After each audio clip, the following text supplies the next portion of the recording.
Welcome to the Grenada Forum. The Grenada Forum is an informational resource center that provides an alternative media for America and the world to view their own opinions and to think their own minds. Tonight, on December 7th, 2006, it's Pearl Harbor Day at the Grenada Forum. And we're coming to you live from Los Angeles, California. Can everyone hear me? Great. So let me bring in this wonderful guest so that you can see what I know. Dr. Deagle, Dr. William Deagle, is the founder of NutriMedical since 1999. Dr. Deagle is a teacher of medicine, a student, and he proctored at the University of Colorado School of Medicine. Dr. Deagle will be speaking on a variety of subjects, matters of national security and the dangerous situations that are evolving in this country today. So without any further ado, let's give Dr. William Deagle a warm round of applause at the Grenada Forum.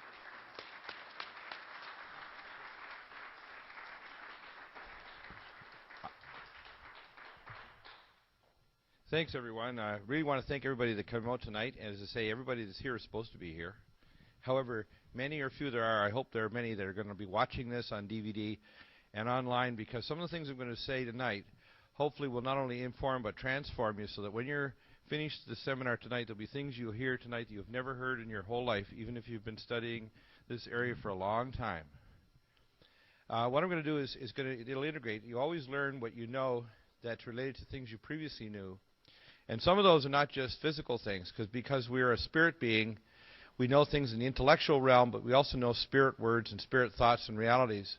And those who us realize that the ultimate problems in our society are not a technical one, they're always spiritual.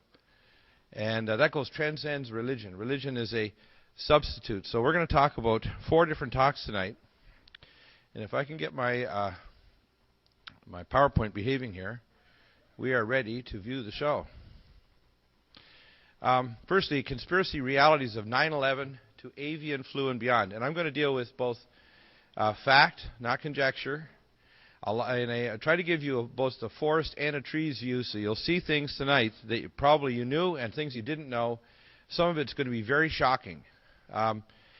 People like myself, people like Eric Shine, who's also on RBN. He has a wonderful show on the weekend, and I don't know if Eric, I don't think Eric made it tonight. Is Eric here? But Eric may be online. He lives here in California. We also have people like Stephen E. Jones, a professor at the University of Utah, that actually presented information proving that thermate was involved with the bombs in WTC, which of course cut up the building. It was not jet aircraft. And I'm going to show you information tonight that will prove that there's a lot more to this.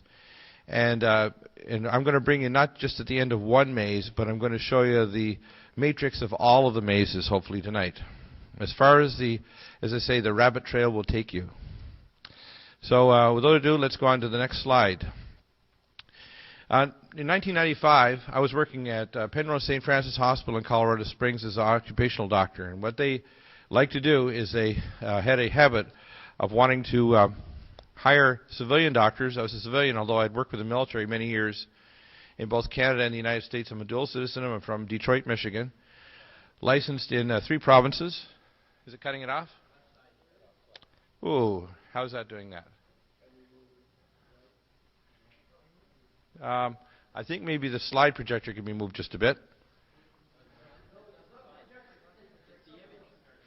Well, yeah, I'm not sure if the... Oh, okay. All right. I'll continue, because you'll get all of the gist of this, and you'll be able to get the PowerPoints later. You can get them online.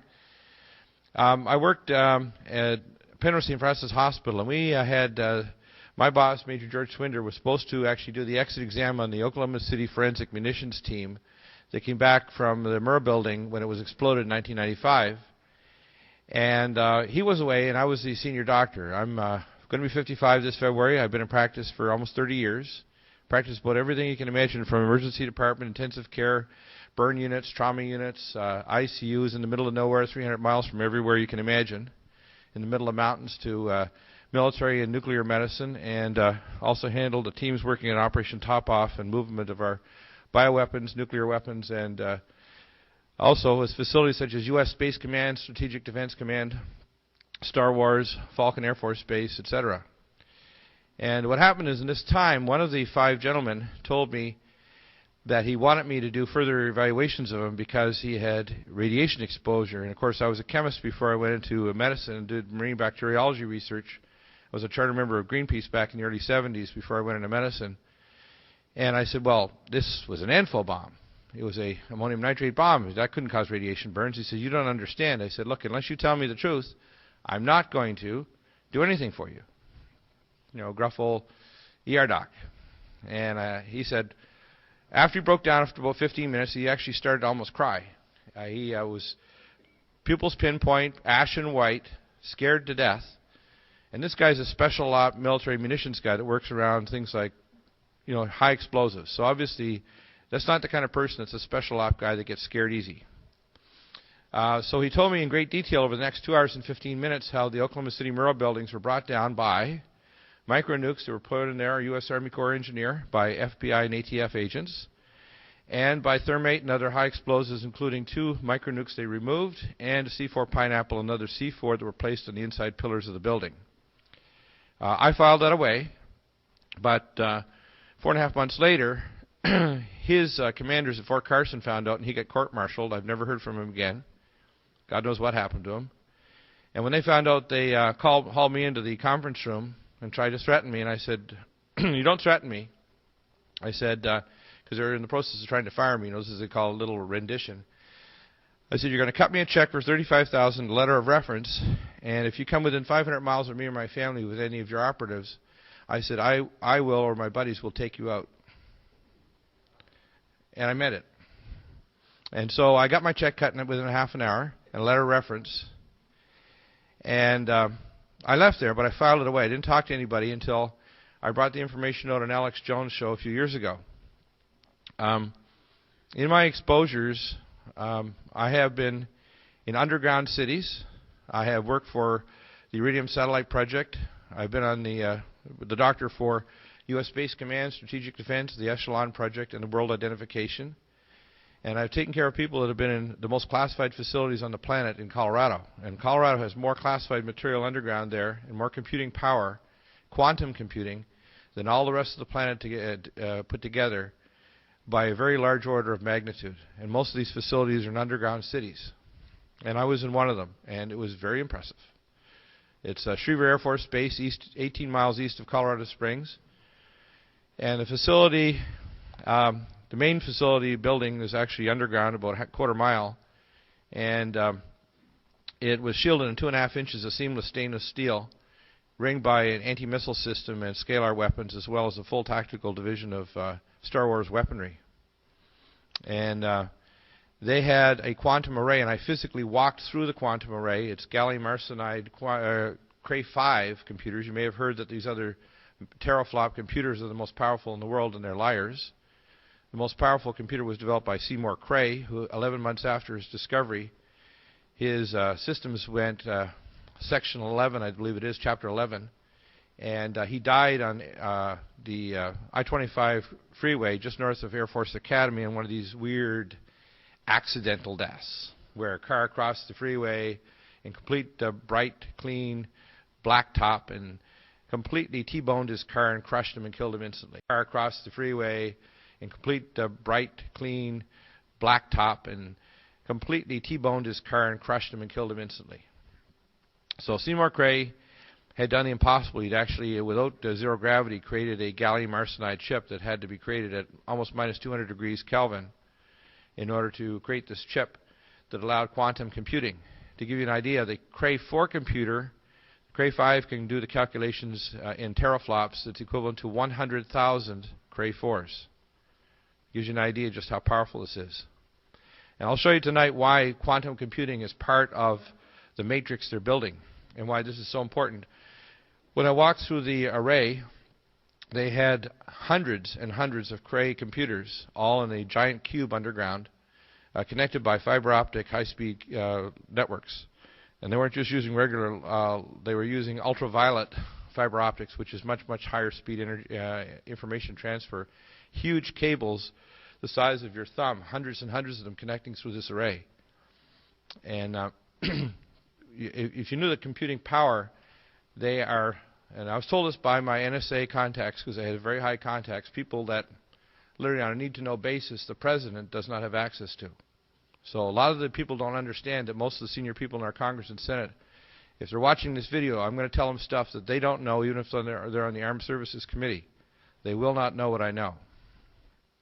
Part of the reason is I would exchange information and have a photographic memory with many of the people in different divisions of the military and intelligence, and they would freak out when I would tell them out of their highly compartmentalized area exactly what was going on in the next room or the next building or the next facility underground. The Echelon project is just the tip of the iceberg. They have had a database not only of everybody's dial tone and identification data of every citizen in every westernized nation on the planet, but they have been doing this for well over 26 years, and that database is all ready to stick the chip in you and track you for your global identification. I was actually given a private audience for a gentleman back in 1998 who in 1995 had actually done a presentation to Lockheed Martin and Lucent Technologies, and have a 600 and some page copy of his patent application for the world identification. And he went over the details, and people at Lockheed Martin and Lucent told him that his information was useful, but they'd all gone well beyond that, and he thought of a few good ideas that they'd incorporate. So they said, well, you're going to buy my patent or incorporate? No, we don't need you. So they've been doing this for a long time. The smart highways, the Iridium satellite system, the cell towers, all of these things are integrated into a system that is literally beyond your imagination. As far as you think any of these B-movies or technologies, it is orders of magnitude and ages beyond anything you can imagine. And it exists today already. All that is left is the implementation. So in 1999, I met with the people that we were doing our operational tests for Operation Top Off and Dark Winter with Dr. Jay Reddington from the University of Colorado, Department of Infectious Disease at the VA, and the Center for Disease Control Director for the FBI, Director for Bioterrorism.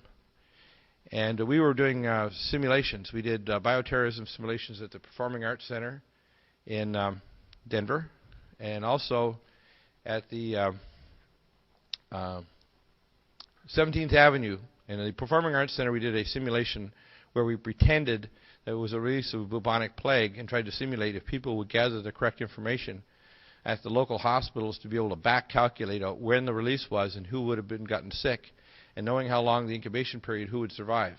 Well, we failed miserably on that, and in a test in anthrax, sprayed out of a second-floor window on 17th Avenue. We also did a simulation in Boulder with a supercomputer there, a National Weather Service supercomputer there, and found that we pretended on this supercomputer we did a simulation of someone coming in from Cairo, Egypt, injected with weaponized smallpox. And our computers predicted that 93 countries and 93 million Americans would be infected in 90 days. That, of course, is a computer simulation. There's lots of parameters that that would confound that reality. But nevertheless, they've been doing all these simulations. Well, on March 1 of 2001, a couple years after this, I met again at a bioterrorism conference with Dr. Reddington, the FBI and CDC directors, and the FBI director leaned across the table at lunch, because we had a private lunch, because I was one of the inner circle, and said to me in no certain terms that there will be a Pearl Harbor event. Interesting, it's Pearl Harbor Day today, December 7th, 2006. And this event will, with a 95% probability, bring about martial law in America and a national ID with an implantable chip. And he said all of those things, and he repeated them 3 times so that it would sink in.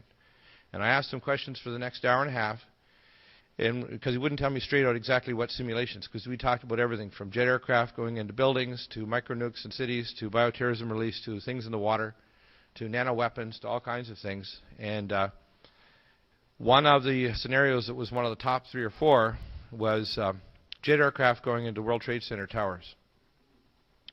So when you hear Condoleezza Rice lying and saying that they never thought of it, they told me that there were actually simulations of jet aircraft planned to go in at that time, later that year, probably in September, into the WTC towers. So when I was driving my children, because I lived in South Denver, in Highlands Ranch, driving them to the charter school 1 mile from Columbine, I was enraged. And the rage isn't even a strong enough word to understand that they actually took those towers down, and I knew that they did it. Because I have advanced training in technology. I was supposed to go into nuclear physics at MIT, and I went into honors biochemistry and completed my PhD research project in 5 months at age 20. I didn't write my thesis because I went into medicine, so I'm not exactly stupid. And when these people did this, I knew that they had not only struck a dagger into the hearts of Americans, but they killed people in 82 nations.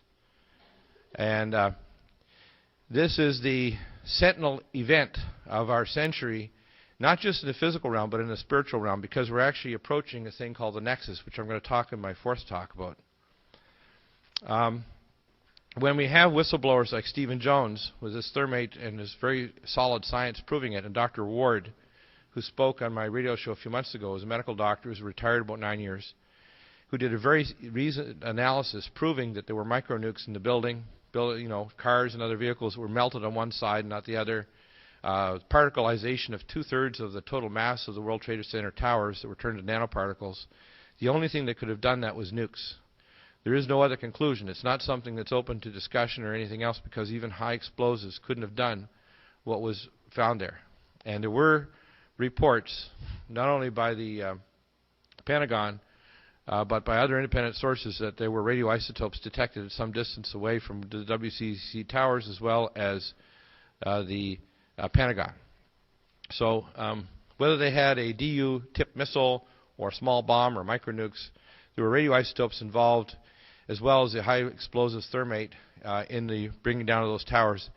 And from my contacts in the NSA, they were operationally ordered by the Jesuits through the Project Omega, which is the final implementation of the project conceived by the Nazis during the Second World War, before the Second World War in the 1930s.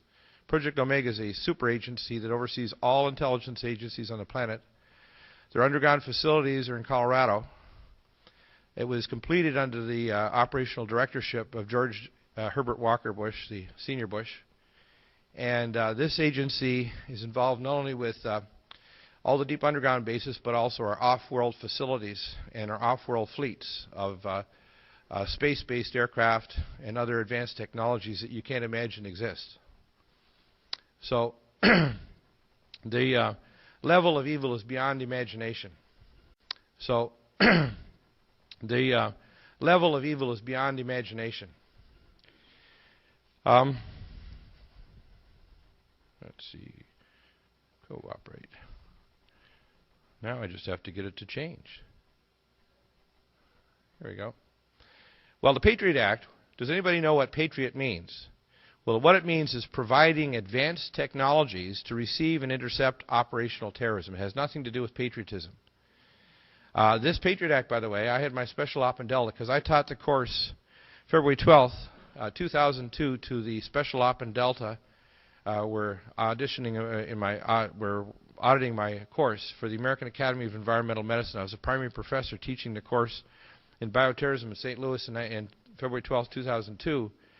And I reviewed all of the history of bioterrorism and the operational dangers of both military operations, detecting, public health, and response.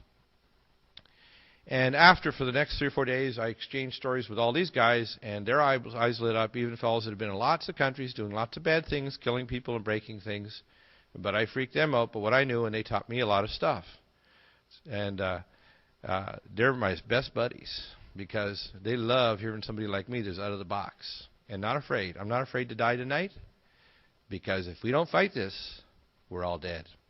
And we're not just talking about death of our civilization, we're talking about death of our planet. Because what I'm going to show you tonight, we have roughly a year. And that's a pretty hard estimate. We got about a year, year and a half maybe, to turn this thing around, just like the Titanic heading toward the iceberg. And if we don't stop this, and there's so many events that are converging, it's over. It's not only over for humanity, it's over for our planet.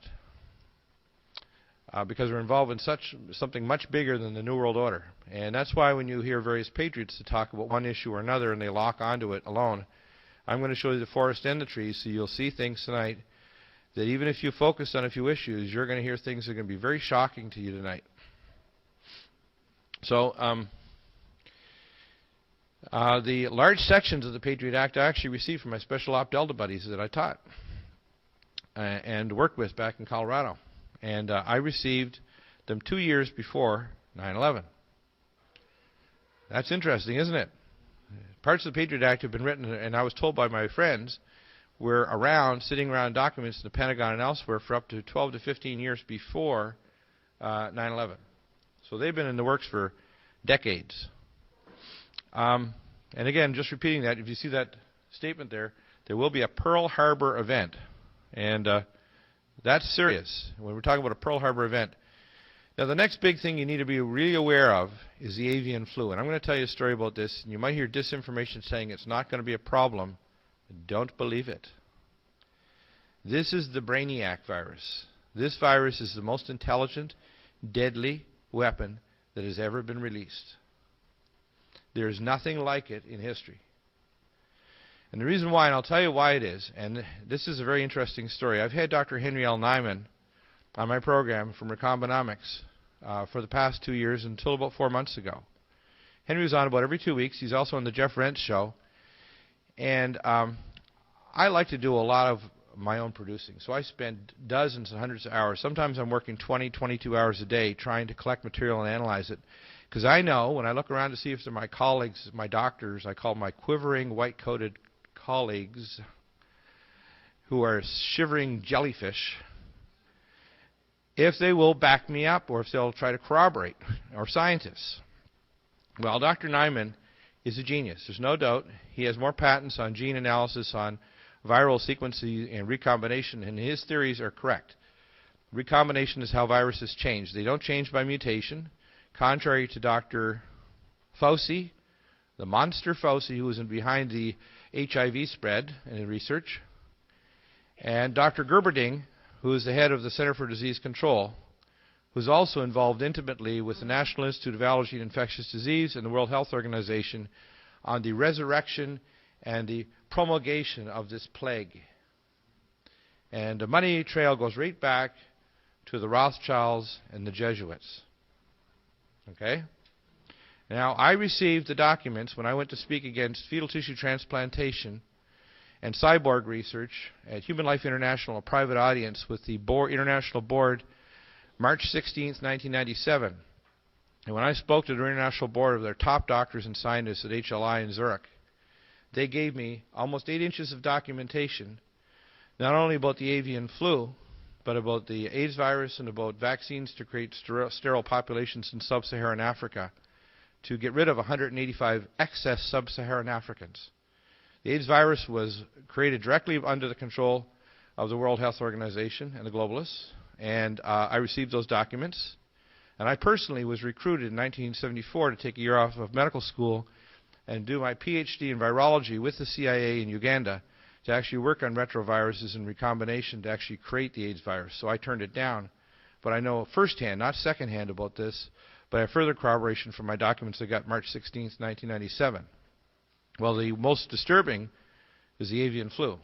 The avian flu was created with a bioengine using gene fragments of deceased miners in Alaska. They took these fragments and using a bioengine actually recreated the virus from nothing. They succeeded in doing this at the Center for Disease Control in Atlanta. We know the names of the scientists involved, but the real story comes when you actually go letter by letter. And I'm a details person, if you can probably understand that. But I'm also a spiritual person. But I'm a real details person. I want to know every dot and comma and which way the comma is twisted.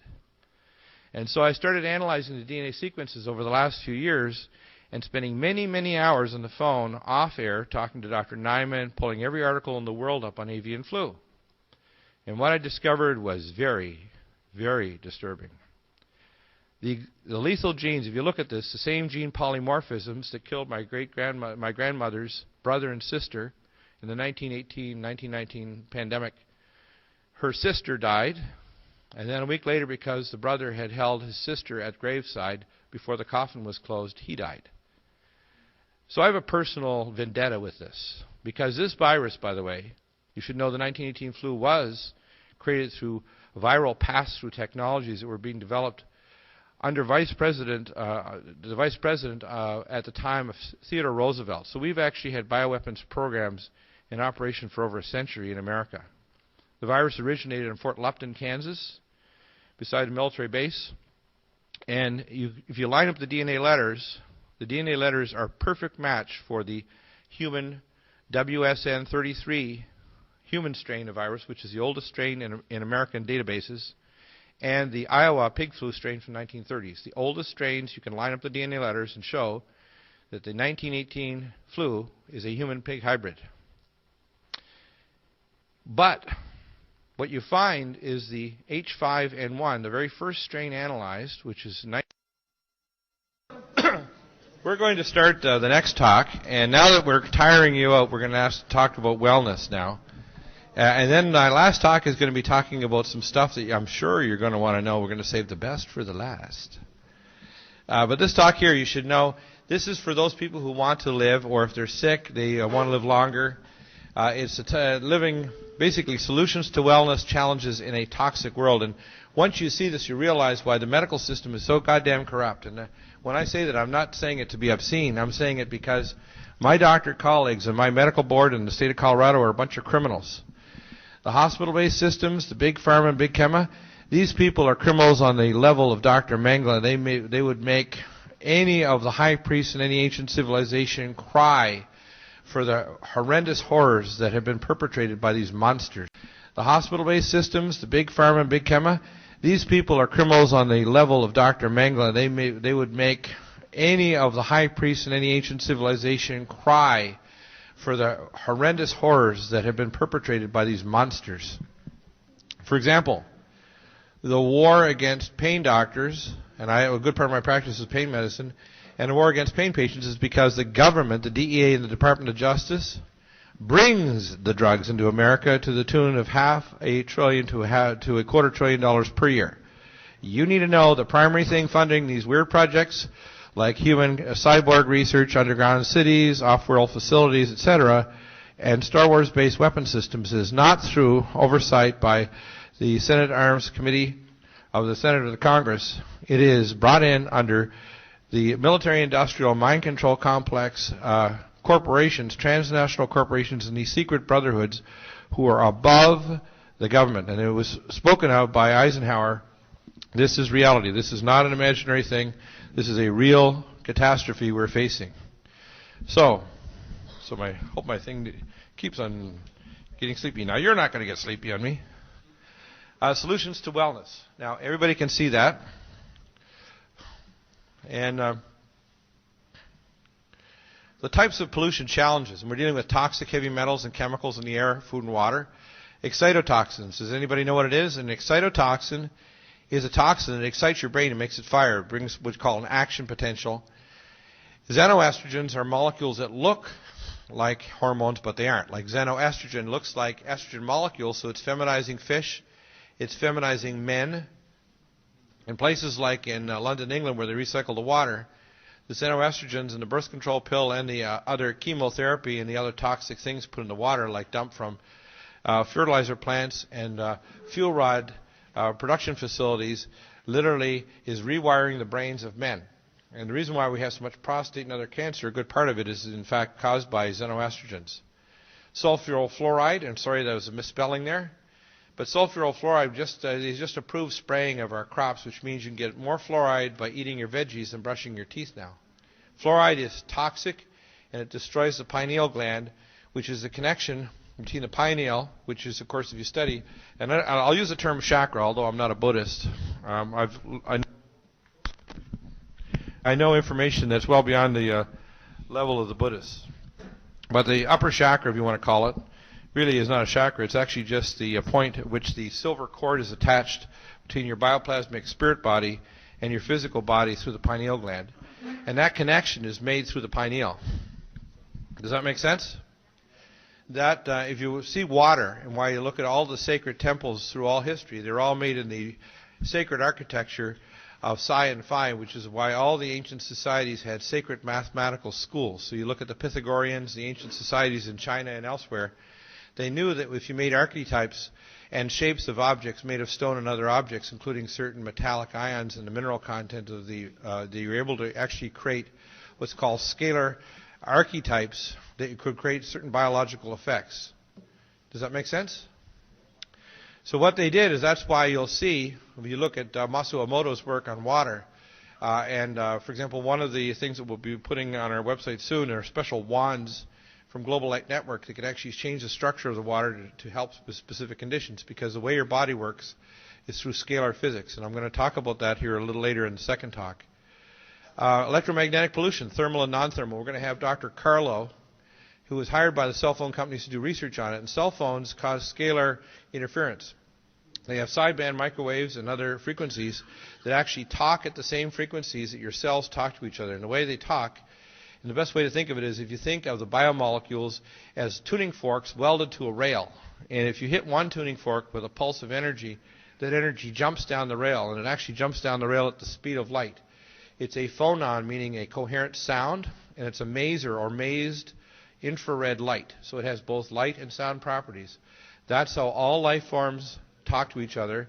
The backbones of those molecules, the piperidine and the cyclical side groups, including the phenyl groups on all of the amino acids and side groups and altered amino acids along all biomolecules, create specific harmonic frequency spectra, which the concentration shifts depending on the concentration in the cells. And the cell membrane acts as a membrane, which allows it to actually speak as a liquid crystal microprocessor. And your DNA is a downloadable core of memory. So in other words, most of your DNA is what's called phonon maser DNA. I know I'm speaking above the heads of some. But that phonon maser DNA, what it does, can you see that? The genes are controlled by stimulation or induction of toxins and nutrients. So if you have these scalar signals from either minerals or toxins in the environment, they actually switch on certain genes or switch them off. So you can be hit by a light, by a sound, or by a scalar interferometry wave that can be created by a beat frequency using interferometry technologies, using microwaves and other technology. For example, when I came back from Georgia and worked from 1988 to 1994 in Halifax International Airport at the Pratt & Whitney Jet Aircraft Parts Plant and the AirTech Business Park, it turned out it was actually an offshore CIA directed energy weapons project, not just making vanes for high-speed jet aircraft for the U.S. Air Force. What they were doing is making tunable sideband microwave frequencies that could be used to cause cells to go through apoptosis by hitting what's called the harmonic giant wave frequency effects on DNA to cause the DNA to unzip the non-covalent bonding and cause cells to go through programmed cell death or apoptosis. They were used on the Abrams tank and the Apache helicopters in Gulf War I. What would happen after 2 to 3 minutes when Iraqi was hit by this up to 5 to 8 miles away? They would go blind and start vomiting. Within 5 to 10 minutes, they'd start bleeding from all orifices, and within 15 to 30 minutes, they would be dead, and all of their cells turned to slime because the cells would digest themselves. These would go through the side of a mountain building or tank, and they were quite a bit different than the crispy critters effect from bouncing depleted uranium hot rounds that were pyrophoric depleted uranium that would burn at 4,000 to 6,000 degrees with nanoparticles that would literally turn them into crispy critters. Or the other weapons they tried in Iraq, which are called C3, which is a plasma gun that shoots a plasma bottle of high-energized plasma electrons at the target at the speed of light and vaporizes it at 11 million degrees, or other technologies which they used in Iraq, including focused microwave energies that can burn your skin at 130 degrees so you feel like you're on fire, or they can cook you instantly and make a 270-pound man shrink to the size of an infant within about 30 seconds. So they had all these technologies. They've also used what's called microwave bombs in Lebanon recently, well, along with the GBU-38. These microwave bombs cause a burst of microwave energy. So anybody within a radius of, say, 150 to 300 yards, all of their organs will burst, not from a thermal effect, but from a microwave-induced organ explosion. And They did this on the people, on the civilian populations, as an experiment in conjunction with the Israeli forces. This is the idea of the extent of the evil of our government. And the government is planning to use a lot of these, quote, non-lethal weapons, many of the non-lethal ones. Their definition of non-lethality is that it kills less than 26% of the people that are hit with the weapon. But they use a very wide range of, how can I say it, fudging of those numbers, including things like tasers, which kill a lot of people. You need a lot more than that. You need a lot more than that. Okay, let's go on. So the membranes, the cell membranes actually are really interesting. The cell membrane is a very interesting thing. Here we go. Okay. Now, so all organs and living things literally talk to each other. Now what happens is the new satellite system, the Teledesic and Globalstar satellites, actually are speaking now at the range at which their cells talk to each other, and all living things like trees grow, coral reefs grow, whales talk. In fact, whales are an animal very similar to us. They live in hyperdimensional space, which means they don't just live in the physical world like we do. We also live in hyperdimensional space, but we're told that we don't, that we're not a spirit being. They're often suppressed as children and told that you're not to be like that. I'm the way I am because I died when I was 8.5, and I don't know how to turn it off. And you'll see many children, especially children that have unusual abilities, they're often called star children and so on. What's happening is they're like the bubbles in the bottle I mentioned earlier. There's a number of individuals of all ages. They're like the bubbles in the champagne. They're rising like the avatars of the age because their spirits are quickening as they know that the age is about to go to a transition. But the general population level of consciousness is actually dropping. What happens is there's full integration of this scalar signaling system in the cells of the body with both the chemical system like the calmodulin and the phosphorylation systems and the enzyme controls and the actual operational cytoarchitecture of cells. So yeah, let's try that. I keep on trying to go down because the mic's there. Yeah, that's good. Oh, this is much better. Hey, now I can talk.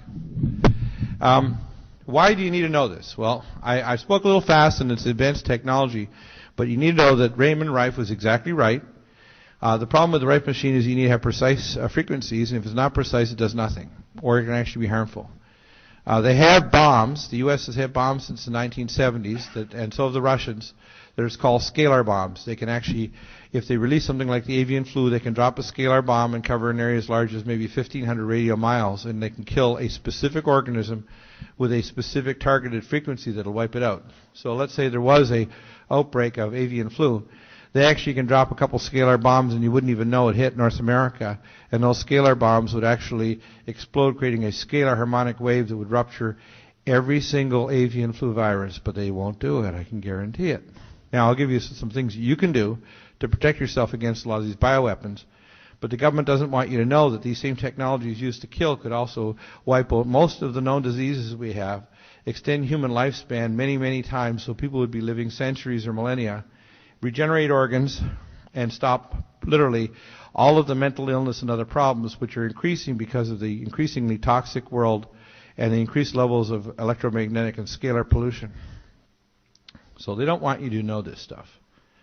And they don't like Deagle for telling you. I'm not one of their good list. I'm actually on the double black list, which means if they could kill me twice, they do it. Steps in anti-aging. Here, and I'll fix this up so you can see this. And there's a button. There's basically 7 steps, and I'm going to cover this because you need to know this, because I tell people on my radio show I try to liberate people one cell at a time, one neuron, because if you don't have a physical constitution, there's no point in talking about the constitution of the government. So if you're eating toxic food and brushing with fluoride and taking your regular flu shots, don't read the Constitution because you don't have one.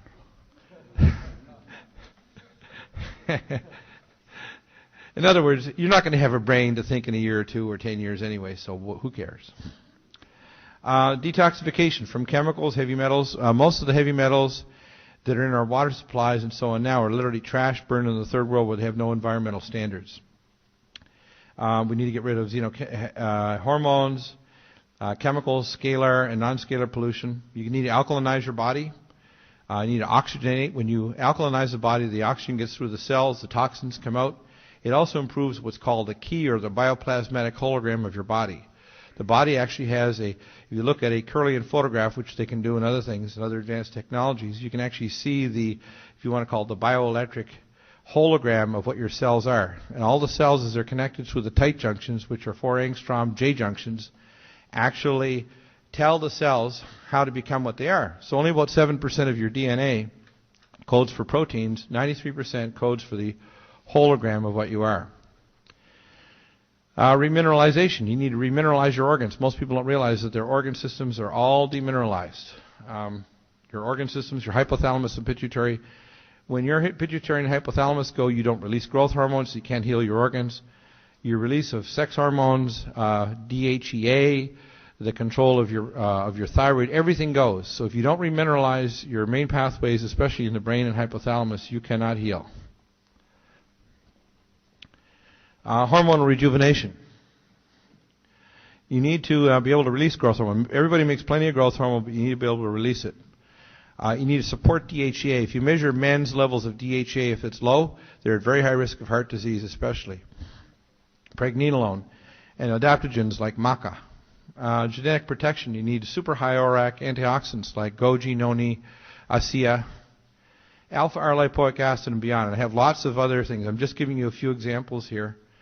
Immune modulation in cell subpopulations. Most people don't realize, and this is done with Dr. Ari Vujadani here in Beverly Hills, is a good friend of mine at Immunosciences, currently being given a little bit of rendition by the California Department of Regulation, trying to stop him from doing testing of sick buildings due to mold and other fungi.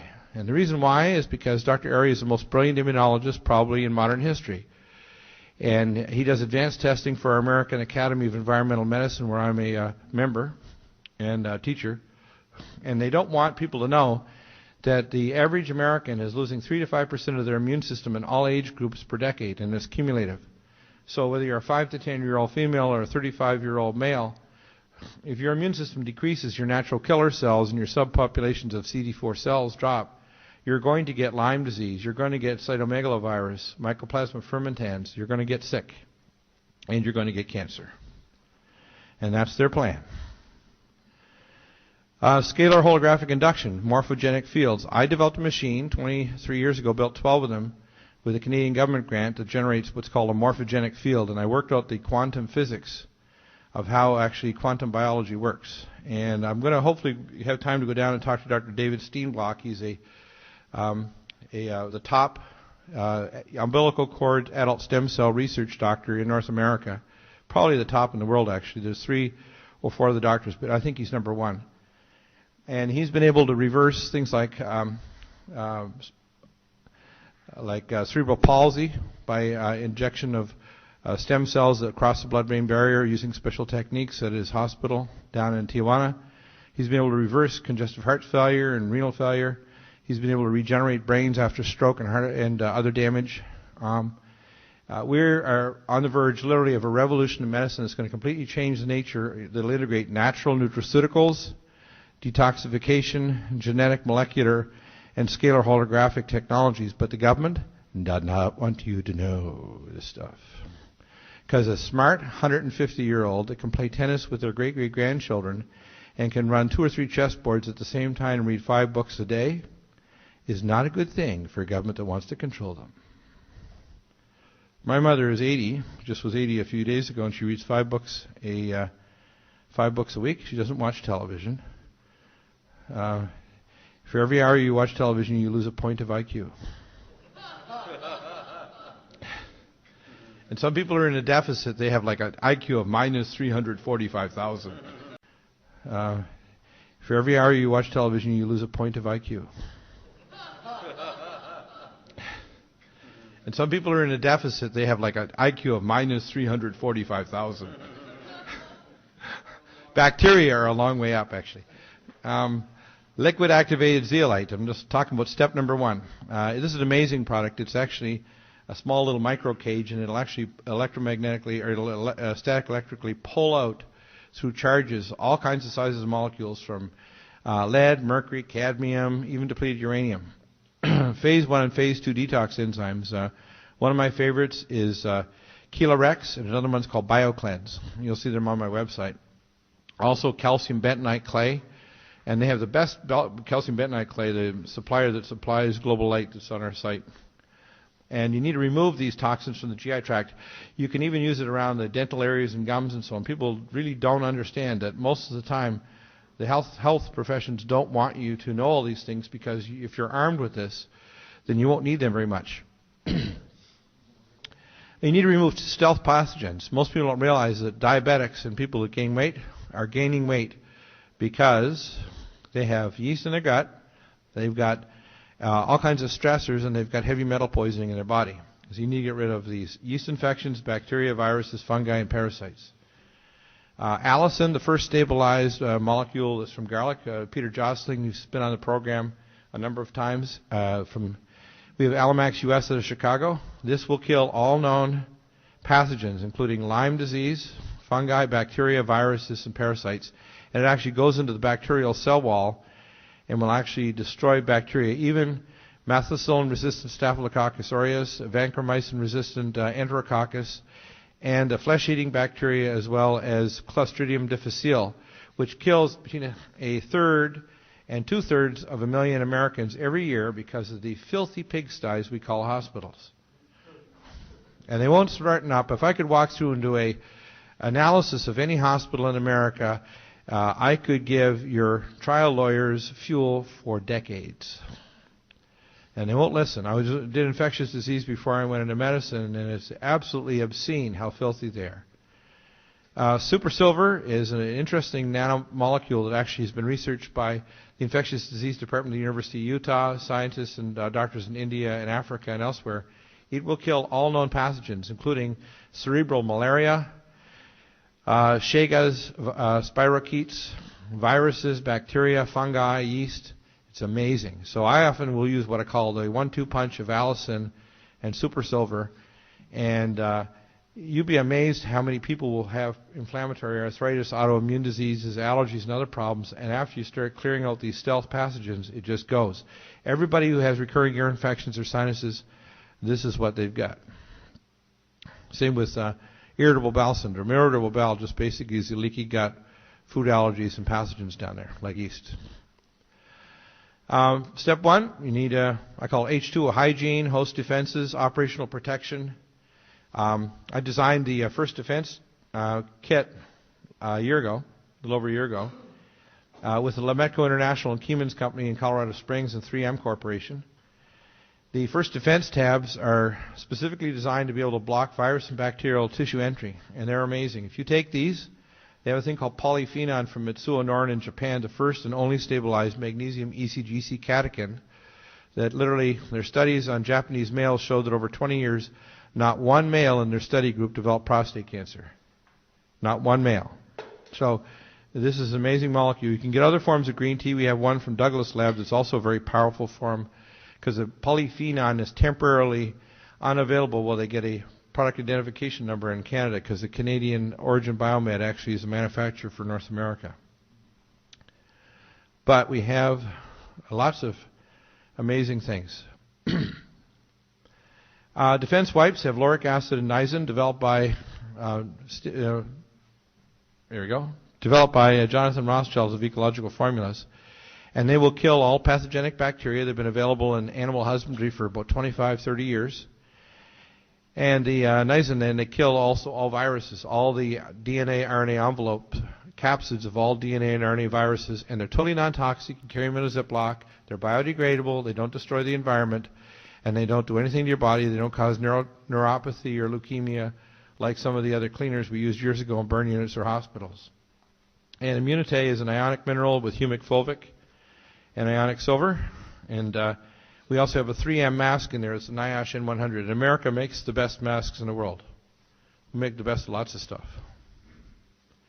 And the NIOSH mask, the M100, is so good that it'll lock 99% of all bacteria and viruses 99.67% of all smoke, 100% of all viruses and bacteria, and it will completely block also most of the toxins like heavy metals, volatile chemicals as well. So it's just pretty amazing. Whole leaf aloe, this is the best whole leaf aloe in the world. It's actually manufactured for Lametco out of Tennessee. And it's one of the best radiation defenses and defenses against chemical weapons. Is you need to support your bone marrow. And it's interesting that a whole leaf aloe, which is similar to the polysaccharides used in miso soup in Nagasaki and Hiroshima, is why people near ground zero survived. The plants that were used by the doctors in Japan were the reason why those people survived. Clean water. We've got water that's 100% or total dissolved solids of 0%, and that is called a system called a pure water system. It has a linear charcoal, the best RO membrane, and the best fluoride ion exchange matrix, so there's absolutely no NO fluoride. And if you're drinking fluoride, bye-bye brain. We also, if you don't have fluoride in your water, get a multi-pure. And that's one that I currently use because there's not fluoride in our water. We also have the Berkey with fluoride reduction elements, but if you actually test the water, you'll see a little fluoride gets through, probably about 5 or 10%. But it's a lot better than, especially for a portable system. Then I add structured water, and we're talking about Masumoto. The best structured water in the world is made by a friend of mine who just passed on this past summer. RPA Biotech in Las Vegas, and an interesting story. He was an investment banker who came back from Asia with this miracle water that healed his horse, and he wanted to make it, so he put $3.5 million in. Had a vision one night, told the scientists how to fix it, and they now have the most stable, powerful electrolyzed water in the world. And it's a Stan Schulman, my buddy Stan, who's now in the astral world. Pardon me? Stan was in his late 70s. He probably, no, I won't speculate. Anyway, next is bioalkalinize. You want to have a bioalkalinizer from Biogenesis. It contains some special minerals that you'll find in this special water that you'll see that's often in the glacial milk. Cesium and rubidium. You can use topical magnesium oil, which is available from Global Light, and it's amazing because most people are sick because their total body magnesium's low. You can spray like 1:3 dilution with distilled water in your neck, trunk, and limbs. Magnesium nano or magnesium taurate. And magnesium is one of the most important. If I tell people they want to get better and they want to detox and they want to get over illness, they've got to get magnesium in their body. And the best way is actually topical plus a nano magnesium. Indiamese. This is amazing. This is the most powerful single anti-aging molecule mineral you can get. And there's only one company makes it in America or worldwide. It's called Indiamese. It's element 47. It's a master anti-aging mineral, and it's the one that's contained in all the glacial milks of the world. So if you look for indium, what it does is indium is the chaperone mineral that brings all the minerals into your pituitary, your hypothalamus, and all the enzymes in your body, because the active site of every enzyme requires mineral. So if you look for indium, what it does is indium is the chaperone mineral that brings all the minerals into your pituitary, your hypothalamus, and all the enzymes in your body, because the active site of every enzyme requires minerals. And then my favorite minerals, if you're going to get an ionic mineral, is Mineral Pure from Uri, which is the best whole foods company in the world. It's out of Utah. And Global Light Network's Ocean Minerals, and they have some herbals that are good for different conditions. Plus, you can use what they call their wand technology, which actually does scalar hyperdimensional effects on the water. So if you have anxiety, if you have immune, you have other things, you can use their wands from Global Light, and it'll actually restructure the water. So it puts scalar signals in your body. Now, you can't just use signals alone. You can't use Rife machines alone. You need a detox with real things. You need to put real nutrients like phytonutrients in your body. So anybody says one thing alone cures everything, they're crazy. It just isn't the nature of reality. In other words, prayer works, but you better do other things too. Scalar patches like the LifeWave patch you hear about, electroacupuncture, and light diode therapy. And Accutron, Darren Starwin's just developed this new system that will make millions of different colors of light. And the Accutron system will be available on our website. These light diodes and electroacupuncture. And they're new technologies that I'll be developing with them that's the next generation of the Rife. And it'll actually be able to give a spectral signal. And my theory predicts that every disease would actually have a spectral signal, and the solution for it would actually have a spectral signature that will neutralize all known diseases and kill all known pathogens. And it will be the next step beyond the Rife, and I know how to do it. That's why I'm going down tomorrow to talk to Dr. Steenblock about this. Magnesium oil, topical, bath salts, very, very important. If you want to get your body better, you need magnesium. It's one of the big five. Hormonal support. Most people make plenty of growth hormone. They just don't release it.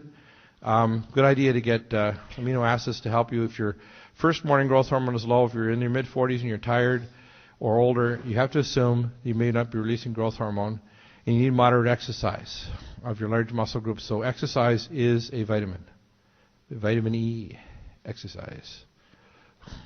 Step 4, DHEA and pregnenolone. Every male should be on DHEA if he has a test done in the morning and it's low. Iota caps. Women that develop polycystic ovaries and polycystic organs and breasts, they're all having a deficiency of a ratio of iodide and iodine. And type 2 hypothyroidism is a worldwide epidemic, and it's getting more because of depleted uranium. So I recommend people get things like kelp, and biothyro is one of my best formulas that I recommend. You can do a Broda-Barnes test, which is an underarm temperature, or you can do a body calorimetry, and they have actually machines that will measure your levels of metabolism, and the calorimeter can actually measure how much heat and metabolism you're generating. High ORAC juices, very important. If you don't take good, raw, organic food, you're dying. If you're not putting anything living in your body, you're dying, which is why if you don't have enzymes, they dry these juices at Uri at 68 degrees Fahrenheit, so the enzymes are alive even 2 and 3 years later. The antioxidants and the minerals, there's living biophotonic energy. So if you do a Kirlian photograph of it, you'll see that it's living. As soon as you add healthy, clean water to it, you have a living thing. So I tell people as part of their food supplies, don't just get all dried food and pasta and stuff. You better have some Uri stuff around, because when disaster strikes, just like the ancient Israelites, the very first thing they had when they had their early ceremonies, they call it they'd have a special ceremony when they had the barley life, or the barley green juice that they would make from the rising first shoots of the barley. And that would sustain the people planting the crops in the first part of the ancient Israel and the Middle East. You need a complete chain of antioxidants: alpha-R-lipoic acid, organic germanium, tocotrienols. There's a whole range of them, and I can help you with decisions on that too, because you can either call or drop an email, and I do consult. Immune modulation, the most powerful immune stimulator that I know right now, at the least cost, is Tiaga, and you can spell it 2 ways. The Tiaga tea that Waywild makes in Utah, Cliff Whitmire, is only $35 for 6 weeks. It is 50 to 100 times stronger than any of the other immune stimulants that I know about, including shiitake mushrooms and other natural killer cell stimulation and the CD4 cell stimulation. And cordyceps sinensis that's already been genetically improved by breeding for Canada RNA. And another very good product for immune modulation is Torox, which is a biophotonic new energy diamino acid called benzoxy-beta-alanine-taurine. And you can get it in liquid or pellets. And what it does is it actually turns off these cytokines that cause cancer, autoimmune diseases, and other conditions by actually switching off the overactive parts of your immune system and turning on the underactive parts. And it's a pretty amazing molecule. So it actually is a scalar signaling, specially designed homeopathic, that's actually designed to send a specific signal to your cells. Scalar physical and spiritual cleansing. Sound health. And we've had Sherry Edwards on the program, and Sherry is an interesting lady. She is like, I try to tease her, I say she's part dolphin, because she actually can hear frequencies that the dolphins can hear. And a number of us are gifted with all kinds of interesting gifts. When I was younger, I could hear super high frequencies as well. in the 50,000 plus range, which is not normal. I think Sherry goes well beyond that. And what she was able to do is actually hear also low frequencies, so she could actually hear the sounds of people's illness and their problems. And they started looking and realizing when they started doing studies of her, they realized that she actually could, if you want to call it like an intuitive, she could actually tell that all the illnesses were like a harmonic, a sound scale and light scale. And out of that research, they developed sound boxes that can generate frequencies to stop back pain, heal different conditions, and their fractal analysis of your voice print, fast Fourier, can actually tell you which biomolecules and toxins you have, what personality defects and disorders, that's why certain people may be codependent, and also your spiritual archetypes, and they can even pick up archetypes of let's say a near fracture of a specific limb that'll even show up on the fractal analysis. It might be 30 days hence, which is why I try to tell people that you're a non-local spiritual being, and even in the frequencies of your body is a reality that's before you and behind you. So our perception of present is just part of the illusion that we live in. And the Accutron light emitted diode color light acupuncture is pretty amazing. It's a new technology that Darren Starwood has developed. He's just been traveling around the world. A new microcurrent scalar therapy. So we'll be developing some new technologies that will be the next generation from the Rife. But of course the government doesn't want you to know these things because they'll say you're treating a medical disease. And it always has this little disclaimer in all the vitamins. This is not designed to prevent or stop any illness. So we were not going to stop any profit flow into the medical system.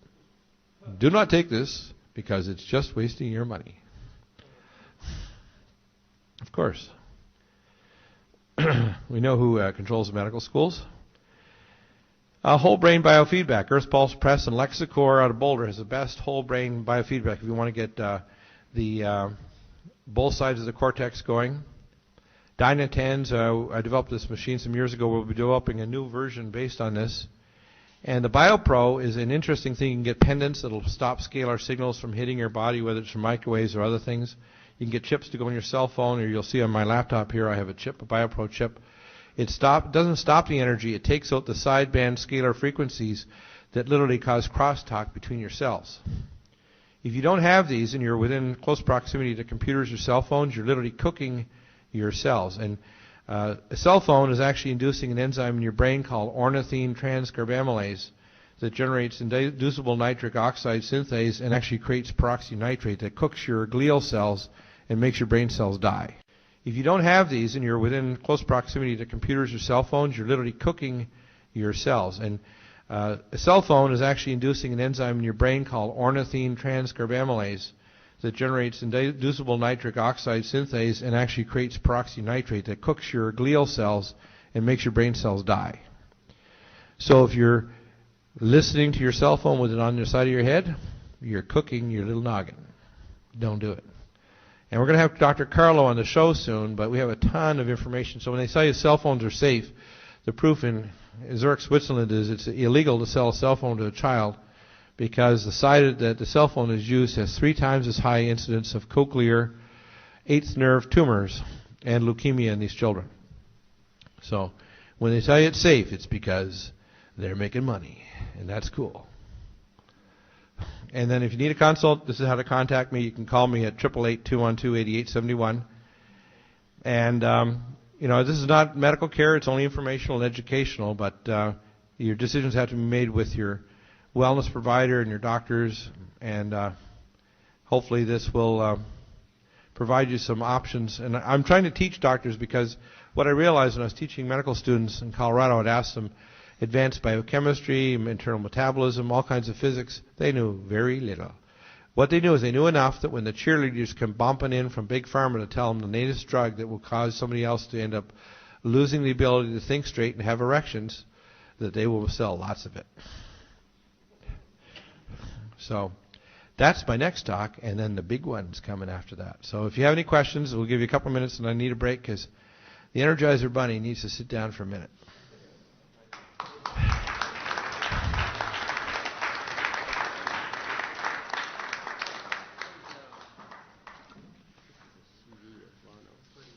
Oh, yeah. Cool.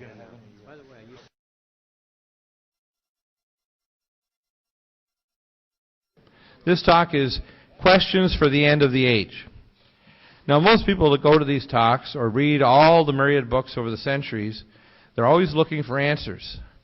And what I want you to start looking for tonight is not the answers but the questions. And I'll show you why you should only be looking for the questions, because the answers are often staring you back straight in the eyeballs, or they're known by your spirit, but your mind has blocked it so you won't know it.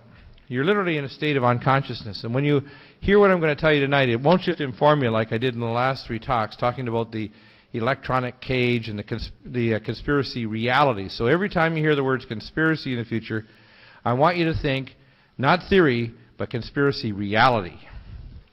Okay? I've spoken tonight as a doctor and a scientist, and now I'm going to be speaking also as a prophet. And like a prophet such as Moses, Isaiah, and Yeshua HaMashiach, I'm going to show you that the ultimate solution is not a technical one, and it's not an information war. It's a spiritual war. Whether we're dealing with a galactic federation or whatever you want to say it is, it's the Russians, it's the Chinese, all of the problems are solved by asking the right questions, not the answers. The answers will become very evident very quickly. And that's what the problem is that we haven't faced that. Do you feel the quickening? And most of the people here, probably people that have logged online or are going to watch this later in a DVD, and if you have friends, get the DVD. Copy the DVD. Get it to as many people as you can, because if they don't understand that the asking the right spiritual questions and stopping the balkanization based on religion or on color or on nation or on anything, on money, is the dialectics that are used to destroy our world. And the masters of our world are very evil. They're indwelt by astral beings. We might call them demon-possessed, as in other cultures and religions call them. But in fact, what they are is they are astral parasites. We call them trans-dimensional demonic beings. And that's where I mentioned earlier, we have to understand that our world is ruled by spiritual powers and principalities that are beyond the mind of man. And in higher cultures and other civilizations, they know this. And why do people sense a massive change in the nature of our world, and why the central theme of the end times? You hear it over and over again, cataclysm. Why? It's because all of our religions, all of our books, all of our histories have known deep within our DNA, within our psyche, we know that cataclysm is the very basis of the nature of our world. It's not an anomaly to have a tsunami or to have a global pole shift or to have an ice age. It's actually the nature. Mankind has 23 genes that do not exist in any other mammal. We have origins that are not from this world. We are a very ancient being. And not only our physical body, but our spirit body, we are eternal. We are literally made in the image of the Most High God, whether we're a little child like my daughter was 14 with Down syndrome, or we're a grandmother, or we're a person that's black or brown or yellow, whatever, anywhere in the world. We also have to not only respect all human life, but all other life forms, because the biophotonic and the scalar energies that they generate literally allows our bodies and our world to exist. So when the great whales are being destroyed as they travel through their whale pathways, which our ships know, they won't change our shipping lanes, which they could move very easily because they are killing all the great whales. These frequencies that they generate actually generate a scalar hologram that allows our world to exist. So literally, the scalar matrix that allows like our body to exist, if you infuse the body with scalar energies from a directed energy weapon, or you shut off the normal scalar frequencies that allow your hologram, which makes your cells what you are and make you literally physically exist, you fall apart. And so our planet is dying. The coral reefs are dying. The oceans are becoming acid. We have 200 dead zones. There are now the ozone hole over Antarctica is the largest it has been in history. And then they want to blame global warming on us driving the gas-guzzling giants that the oil industry gives us, which is a lie, because we could have 100-mile-an-hour cars, we could have water engines, we could have Tesla engines. In fact, I talked to one gentleman who we'll be talking to later this spring. He's going in production here in California with a Tesla engine that has no moving parts. And I've actually got his patent, so it does exist in the U.S. Patent Office. There's all kinds of machines. If you look at Tom Bearden's work, Zero-point energy is the very nature of the universe. Everything above the fourth dimension is part of the singularity. And the best way to think of it, think of the four lower dimensions as four strings, okay? And the fifth dimension and above to the 12th is part of what's called a singularity. So this point in the fifth dimension here on this table is literally at the same point on the other side of the galaxy. Okay? Do you see what I mean in the fifth dimension? And so you have to understand the sixth, the seventh, the eighth.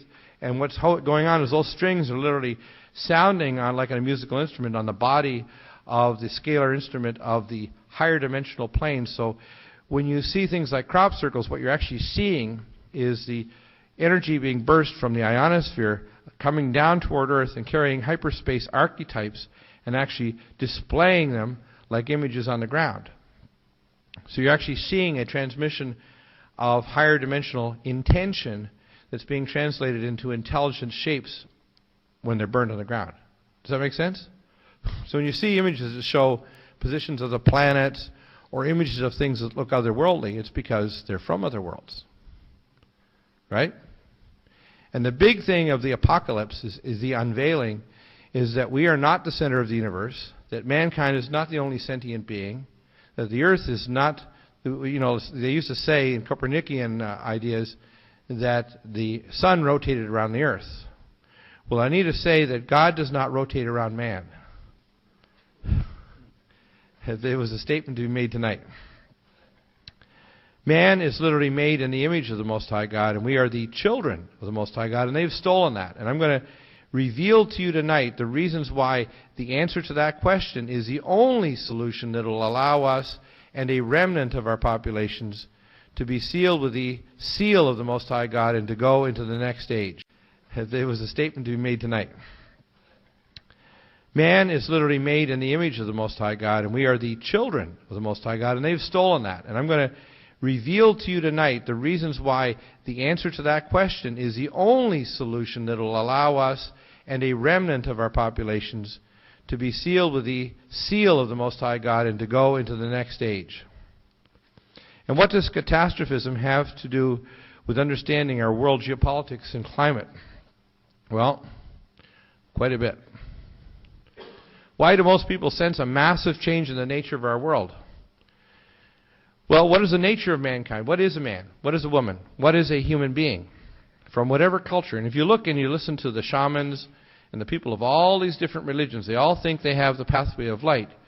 And I'm here to say that religion is always a substitute for relationship with the Most High God. You need to know the pathway.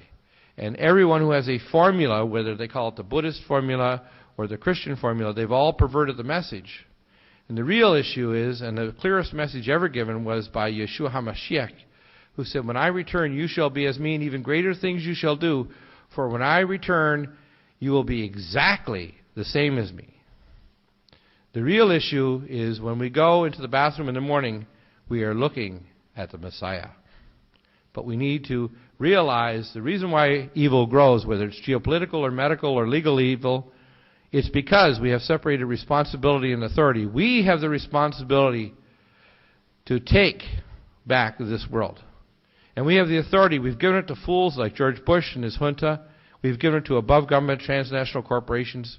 We've given it to organizations who have made treaties with entities who have given us technologies from other worlds. They have traded in human flesh. They have done cosmic evil on a proportion and a magnification that's beyond the range of the most evil imagination. And it is real. It is not a deluded fabrication of my mind or any other mind. It's a fact. So the understanding the nature of what we are and the nature of consciousness is central to solving all the problems. So the real issue is the ones who should lead are the ones who should be the philosophers. Not the military leaders, not the politicians, and not even the billionaires. It should be the ones whose spirits are tuned to be the gardeners of the garden. The gardeners of the garden must be the only ones who lead, because they who do not garden kill and eat. So what the nature of consciousness is really key to understanding the right questions, and it's not the answers we should be seeking, but the correct questions. The reason is the answers are always known, and I'll show you why. Why is the central theme of the end times in all religions through history? Does it appear that all the leaders of all the international banks and corporations and national governments and all the higher education are keepers of this hidden knowledge? Why is that? In fact, believe it or not, only 4% of all knowledge in all the universities is actually public. 96% has been hidden away in vast libraries like the libraries of Ashurbanipal. The Vatican Library is the largest library in history. Ancient books from all the civilizations on earth underground in their catacombs in their main Vatican Library, and they have it hidden away for the Jesuits. They know all these ancient technologies. They know all these things. A lot of the things that were literally plundered by the Nazis were then salted away in the Vatican Library. And it was Nikola Tesla's father who had access to this library that knew the sacred geometries that allowed him to develop the hydroelectric generator and many of these other technologies. Is there a power in the dialectic of chaos and presentation of the false solutions that move the body of mankind toward a predetermined destination of ignorance, impoverishment, and subjugation?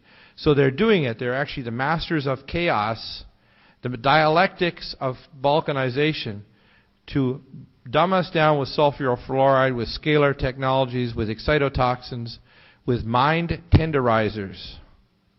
Are we approaching the nexus? And I write this nexus because I was told in the Spirit this is the term for it, which is a place not only in the galactic plane where we have returned to, but it's also a plane where we're giving the same test that was given to an ancient culture almost 12,000 years ago that had a war. They've proven this. This is a chemical fact. There's nuclei in Ashurbanipal, India, and in the areas of Saudi Arabia and Yemen where there was a nuclear war. And there's an area in India that's over 12,600 square miles where they've proven the only thing they could have done it was not a meteor or a comet, it was a nuclear weapon. We know that these cultures were very, very advanced, and they were asked the same questions, and they failed the test. And their civilizations of Lemuria and Atlantis died. And we're at the same point. We have the Asian cultures of Lemuria now lining up on one side of the battle plane by these evil lords of Atlantis, on either side of the Atlantic. The British and the Americans and Canadians and the Australians and all these Western nations all getting ready for the battles of Har-Mageddon, which means the place where all the troops are brought together. Why? And why are we reaching this? Well, because, number one, we're receiving the precession of the equinoxes. We're actually moving to a point in civilization. And if we look at this all-seeing eye, we can see what role does catastrophism have in understanding world geopolitics and climate shift. Well, you've heard talks by people like Tessarian and others, Jordan Maxwell and other experts. All these things have been embedded deep in our cultures and they're in our history, but it goes far beyond that. Not only is catastrophism the basis of a religion, they actually move things like the Book of Revelation and the ancient cultures toward Pahanuk, which is the ancient Sumerian ceremony that they would perform, or the ceremony of the phoenix and the high priests in ancient Egypt, because they were preparing and ushering it forward because they knew they wanted the death of the phoenix and the rising of the ashes, because their power was created by the force of dialectics. So they are the ones building the underground bases. They are the ones sacrificing to their astral gods, which they have, the human race on the coasts, or to depleted uranium, or to deadly vaccines that will fry our brains, or to nanotech foods. They are about to sacrifice billions to their astral gods, which do exist in these higher dimensional planes. If you don't believe it, I'm sorry, you don't know that reality. And the dark hand of evil has ruled mankind systematically for years. They've always pulled out the best and brightest. I was approached 3 times by the Pindar. 3 times. The Pindar, his name means penis of the dragon. He is the leader who rules over the Council of the 13 Druids directly under Luciferic control. He is the highest level on earth. And when you understand these things, like many of us, we could have turned toward the dark side. Thank God I didn't. Not only for your sake, but for my sake. And I asked, one lady asked me one time, how do I know I'm saved? They have this, especially Christians, they have this idea of, how do I know I'm saved? I said, are you in fear and trembling that you're doing the will of the Most High God? And she said, well, not really. I said, well, then you're not. In other words, if you're not concerned about your fellow man, if you're not concerned about your world, and you think you're going to get raptured away from here, I want to vomit. If you think it's okay to kill other people, whether they're brown-skinned, yellow-skinned, or a different religion, I want to vomit. If you think your religion justifies the genetic modification of food and the destruction of the young minds with depleted uranium or ethyl mercury salicylate, or your medical profession or your legal profession thinks it's okay to do administrative renditions on whistleblowers, I want to vomit. And you will be bound together, and I say this as a prophetic warning, you will be bound together into your prisons deep in the rocks of the earth, as it says in Revelation 6, and they shall hide themselves from the face of the Lamb and from the Holy One. And when the earth shakes and grinds like a hut at a Richter's 15 to 20, and your hyperspace technology and your advanced tunnels with Mach 2 super trains and your underground cities are so secure while we're frying and we're hitting with tsunamis and global earth changes, they'll all be entombed in their rock graves deep in the earth, in the bowels of hell. And your hyperspace technology and your advanced tunnels with Mach 2 super trains and your underground cities are so secure while we're frying and we're hitting with tsunamis and global earth changes, they'll all be entombed in their rock graves deep in the earth, in the bowels of hell. That's their future. So don't think you can hide yourself. The only thing that'll save you won't be your guns, it won't be your bad attitude, it won't be your bullets or your physical prowess, it'll be your spirit. And if your spirit tells you to go to the left and you want to go to the right, you better listen to your spirit. And you better do a lot of praying, people, because if you don't become centered, and that means not me telling you what to do, but you finding out what your God wants you to do. It says, to those who are going to die by the sword, they will die. And to those who are to be imprisoned, to those who are going to be martyred, and there's going to be a lot of martyrs, they're going to be trying to tell the others, this is what's coming. Because we are not years, we are months away from catastrophe. Look at this. Climate shift, mass species extinctions, geopolitical collisions of empires of total domination, invasions of consciousness. This is what we're facing. When we're talking about this tonight, we're talking about them literally invading the cortex of the human mind. The vertical rise of technologies they call the singularity. The post-human, transhuman species, they literally want to replace us. People think, well, I'm so good. I don't care if you're a billionaire. Do you have an IQ of 20 billion? Do you have a mind that is now meshed with a supercomputer array that can know everything about everything that goes on the planet?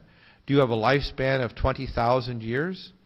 Can you travel across the galaxy and advance technology with other civilizations? Well, I don't think so.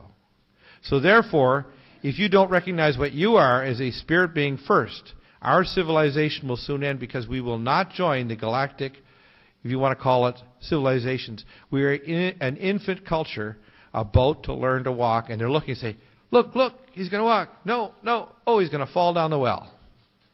Are we going to walk, or are we going to fall down the well? And it's all dependent on these questions.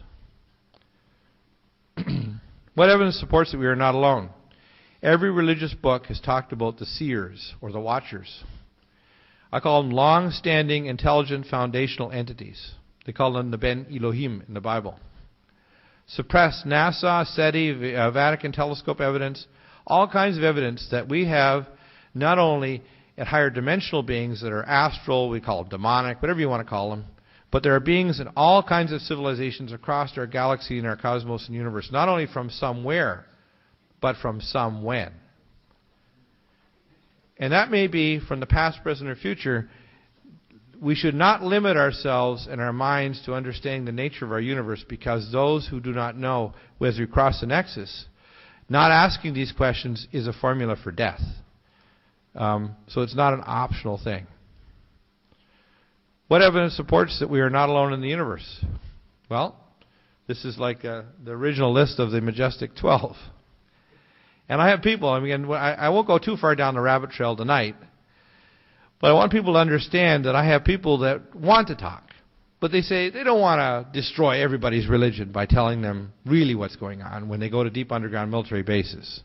They don't want to really destroy and terrify people to let them know that they've actually been trading human flesh, and why hundreds of thousands, and millions of people disappear every year from Eastern European and America and elsewhere in the world, in South America, disappear into underground facilities, off-world bases, and other places for experimentations, genetic engineering, and as human veal. They need to know that a lot of this technology and a lot of the evil, it sounds occult because it was. These entities, if you look at the, if you want to call it renditions of the, where people disappeared, so-called taken away by ETs, in converse to Mr. Greer, Dr. Greer, they're not all nice. There's nice ones, and there's not so nice, and then there's really damn nasty. And you need to know that we need to be a little bit more discerning. It's like going down to South Central LA.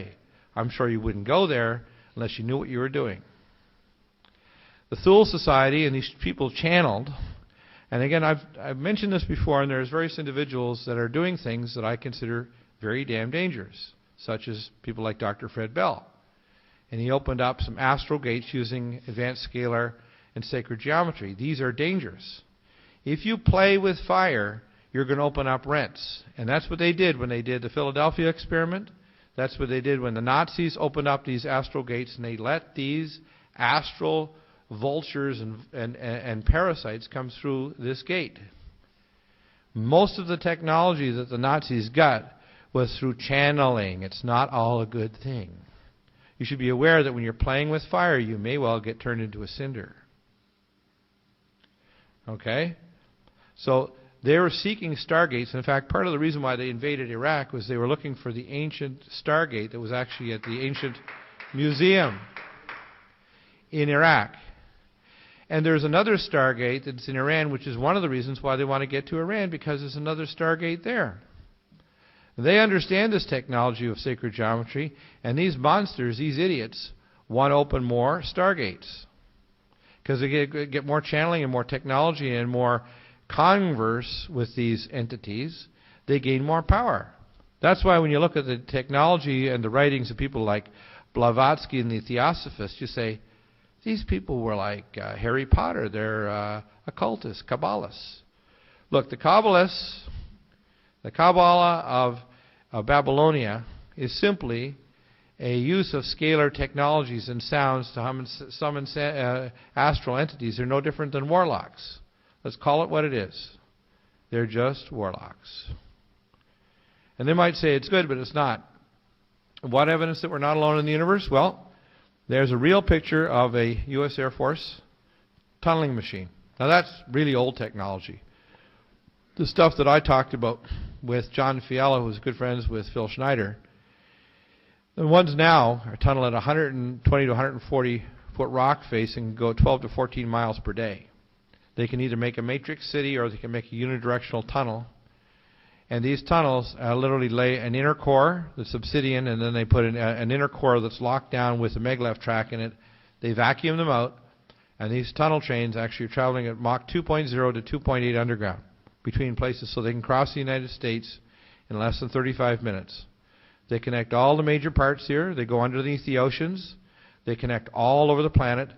And when Phil was actually going through one of these tunnels with John Fiala some years ago, many years ago, they broke through one of these tunnels. It just turned out that the tunnel they broke through was already cored and built 300,000 to 500,000 years ago by another civilization.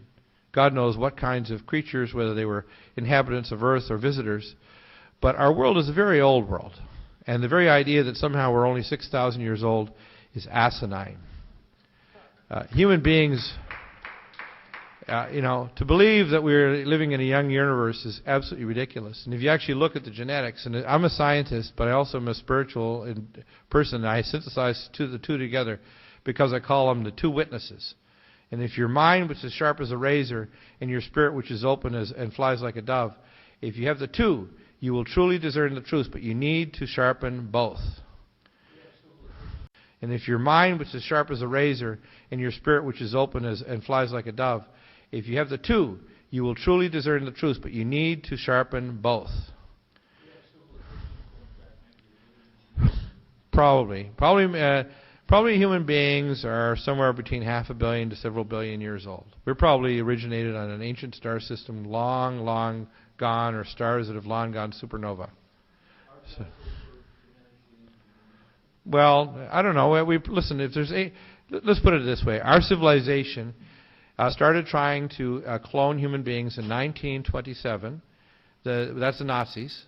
They succeeded in doing some occasional clones in 1957 and were very efficient at cloning genetically engineered super soldiers in the Moscow Institute for Biological Research in 1982 with Russian and American scientists.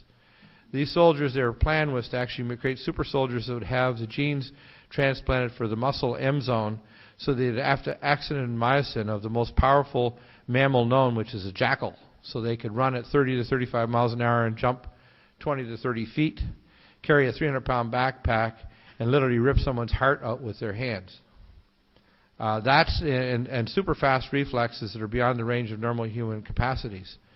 They're planning on creating these super soldiers, so our people who are listening, who are special ops in Delta, should realize that they have an operational plan, and have got all the documents. It's called NBIC, Nanotech, Bioinformation, and Cogno, to replace humanity with a super being, and to literally just keep us in the dark while we just die off.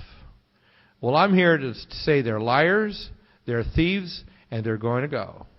And we need to start extending human lifespan, healing our children, stopping cancer, stopping heart disease, and we need to stop this idea of allowing them to think that they're going to control human reproduction and turn us into a obsolete species, because we're not. We're made in the image of the Most High God. We don't use a billionth of a capacity of our current being and our nature and our spirit. We don't use it at all. Whether we're healing or we're creating intention to create, gardens or worlds or healing our bodies, we don't use a billionth of our power. And I saw this. And because I've been gifted, there have been people that I have prayed over that have been miraculously healed. Like Mark Taylor, who was the first kid shot in Columbine. I came into the hospital 3 weeks after I saw him, and I put him into the Littleton Porter Hospital. And 3 days before, I told him, I said, you're going to call me in 3 days, and you're going to be in agony because the antibiotic I've given you will organize the abscess that they missed at the University Hospital. I told the radiologist exactly where to put the catheter because I'm a medical intuitive, and he did. The radiologist went on a CT scan, put the catheter in, and 3 weeks later he was walking around with a PCA pump with fentanyl, and he wasn't getting better. And they said, we're going to have to cut out 4 ribs, and we're going to pack your chest open in the ICU, and you have a 25 to 40% chance of dying in the intensive care unit. So he cried and cried.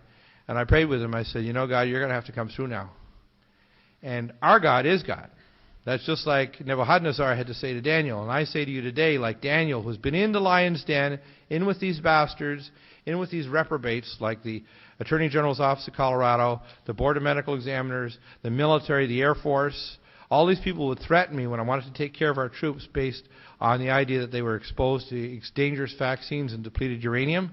I am not afraid of you. I'm coming for you. And I'm coming for you not to harm you, but to give you the truth, because you're going to die first.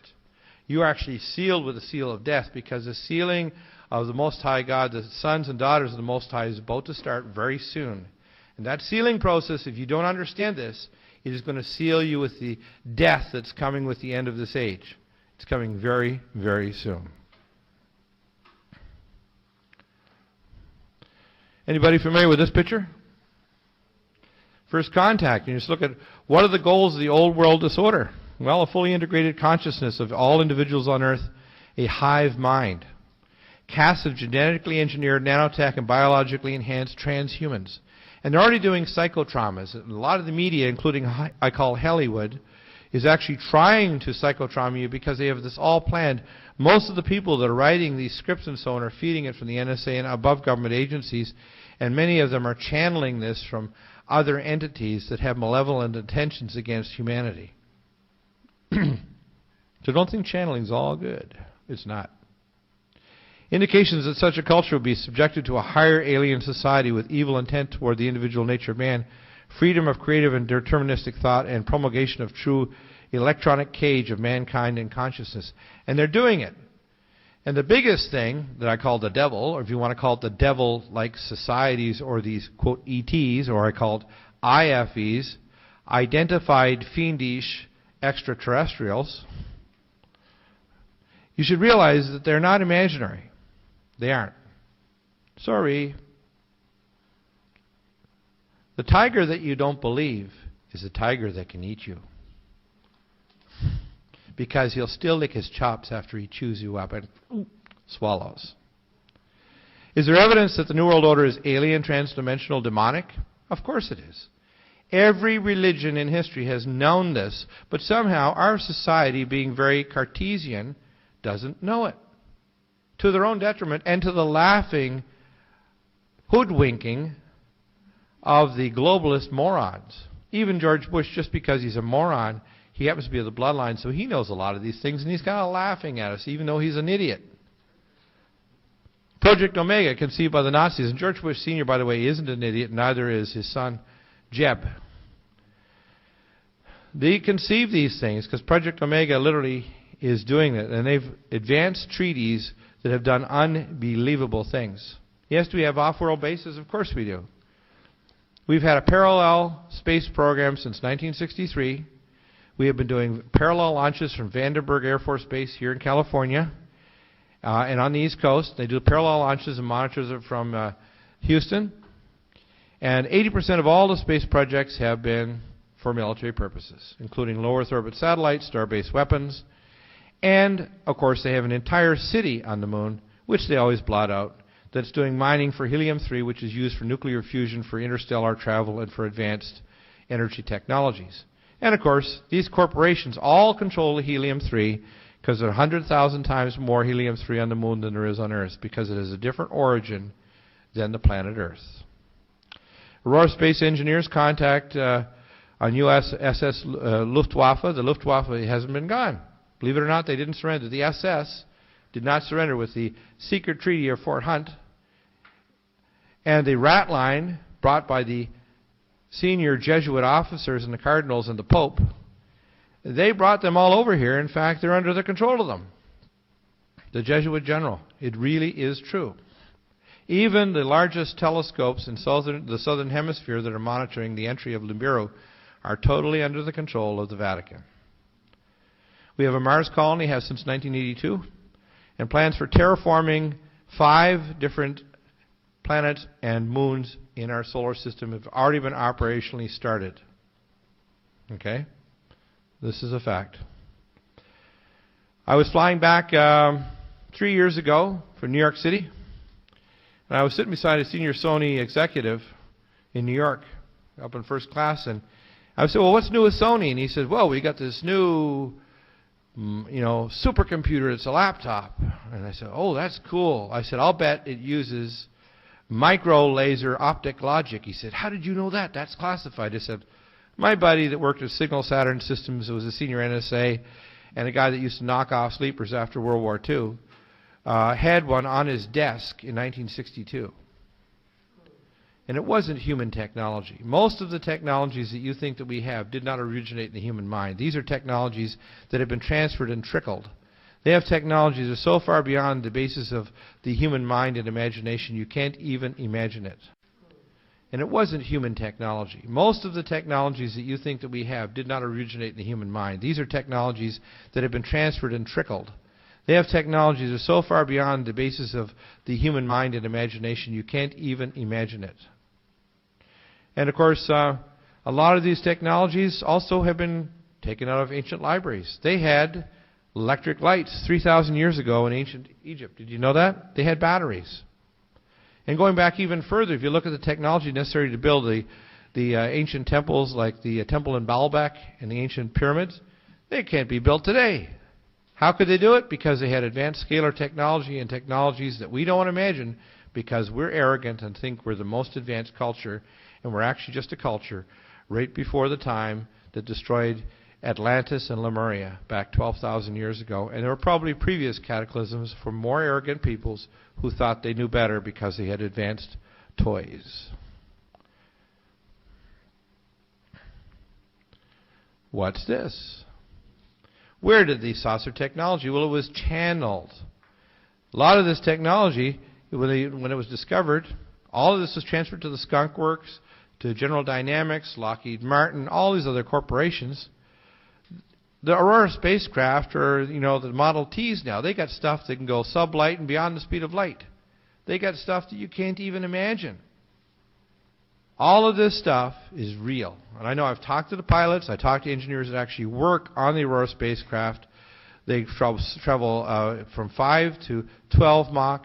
Then they see the speed of 17,000 miles an hour to leave Earth. And then they go sublight.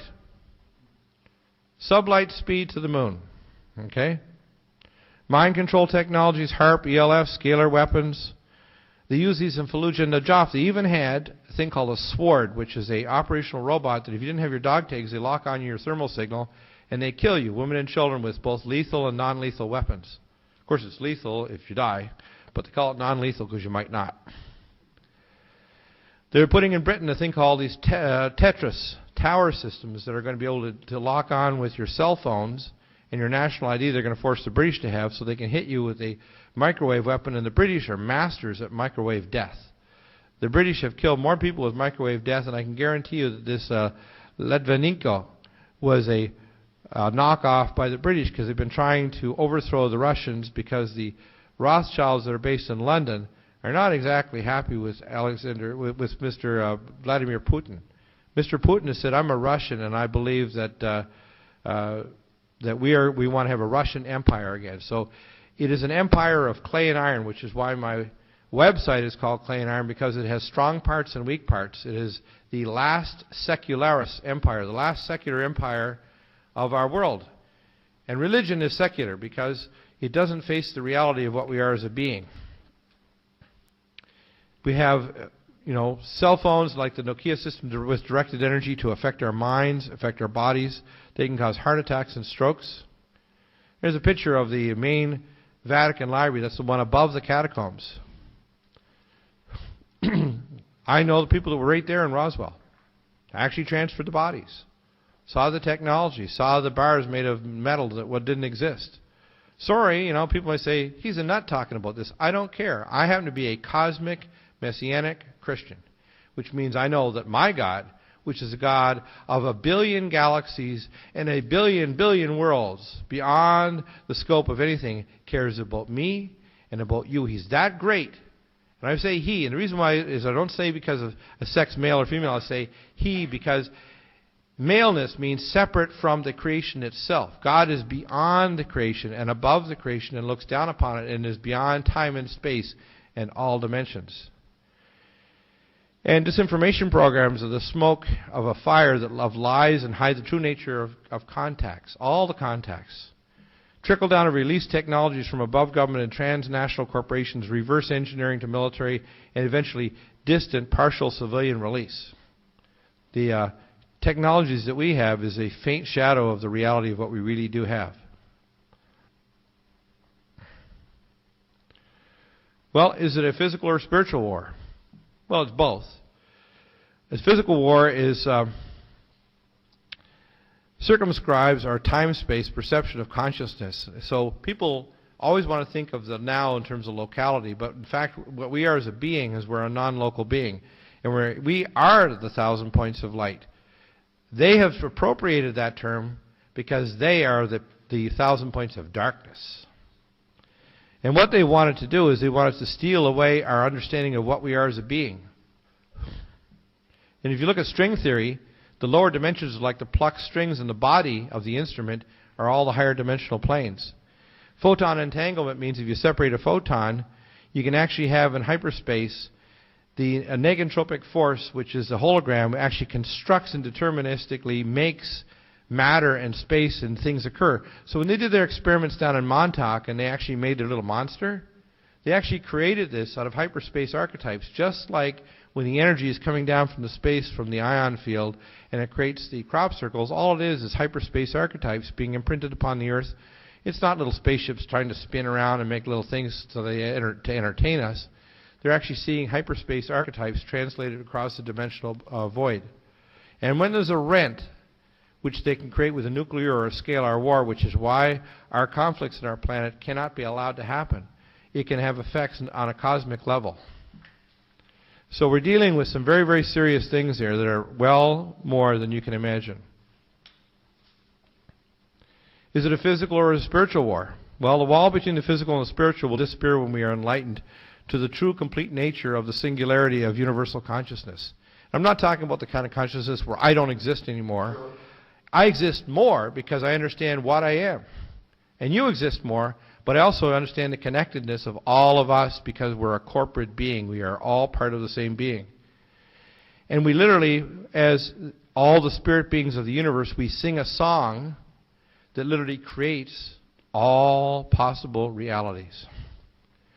As we understand hyperdimensional physics, the nature of the universe and the interaction of consciousness and reality, reality is literally our spirit body, our bioplasmic body made of spirit water, of hyperdimensional water, through the silver cord, literally moves through this collage of images that creates the nature of a timeline. And a timeline is a teaching, it's a story, it's a legend to speak to our spirit, to make us as shards of the broken mirror. So God looks back at his own face and sees a small shard of light and understands and then is able to experience himself. So the whole nature of the universe is God experiencing himself. Does that make sense? Revelation will transform our world and will make us not realize we're separate, whether it's from other human beings or other advanced life forms that exist in our galaxy. And the problem is our current religions will not stand it, which is why I've been called to speak as a prophet now. And my ancestor was one of the sons of Aaron. Our family were converted to the first church in Antioch. And my family in the first century were given a prophecy that there would be one come that would speak and say and announce the coming of Messiah HaMashiach, but not an external Messiah, because as Yeshua HaMashiach said, who was the avatar of the age of Pisces, he says, Eli, Eli, lama sabachthani, which means, Elijah, Elijah, where are you? He didn't say, my God, where are you? I've forsaken you. God never forsakes anyone. If you call out to the Most High God, his spirit and your spirit, because you are one. And that's what they're trying to do with all these religions, whether it's Buddhism or Christianity or Judaism or the Kabbalah. They try to steal the identity of what you are.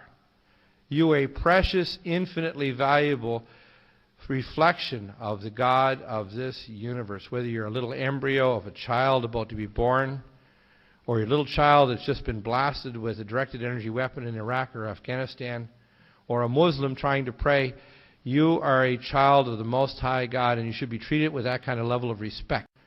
Or your little child that's just been blasted with a directed energy weapon in Iraq or Afghanistan, or a Muslim trying to pray, you are a child of the Most High God, and you should be treated with that kind of level of respect.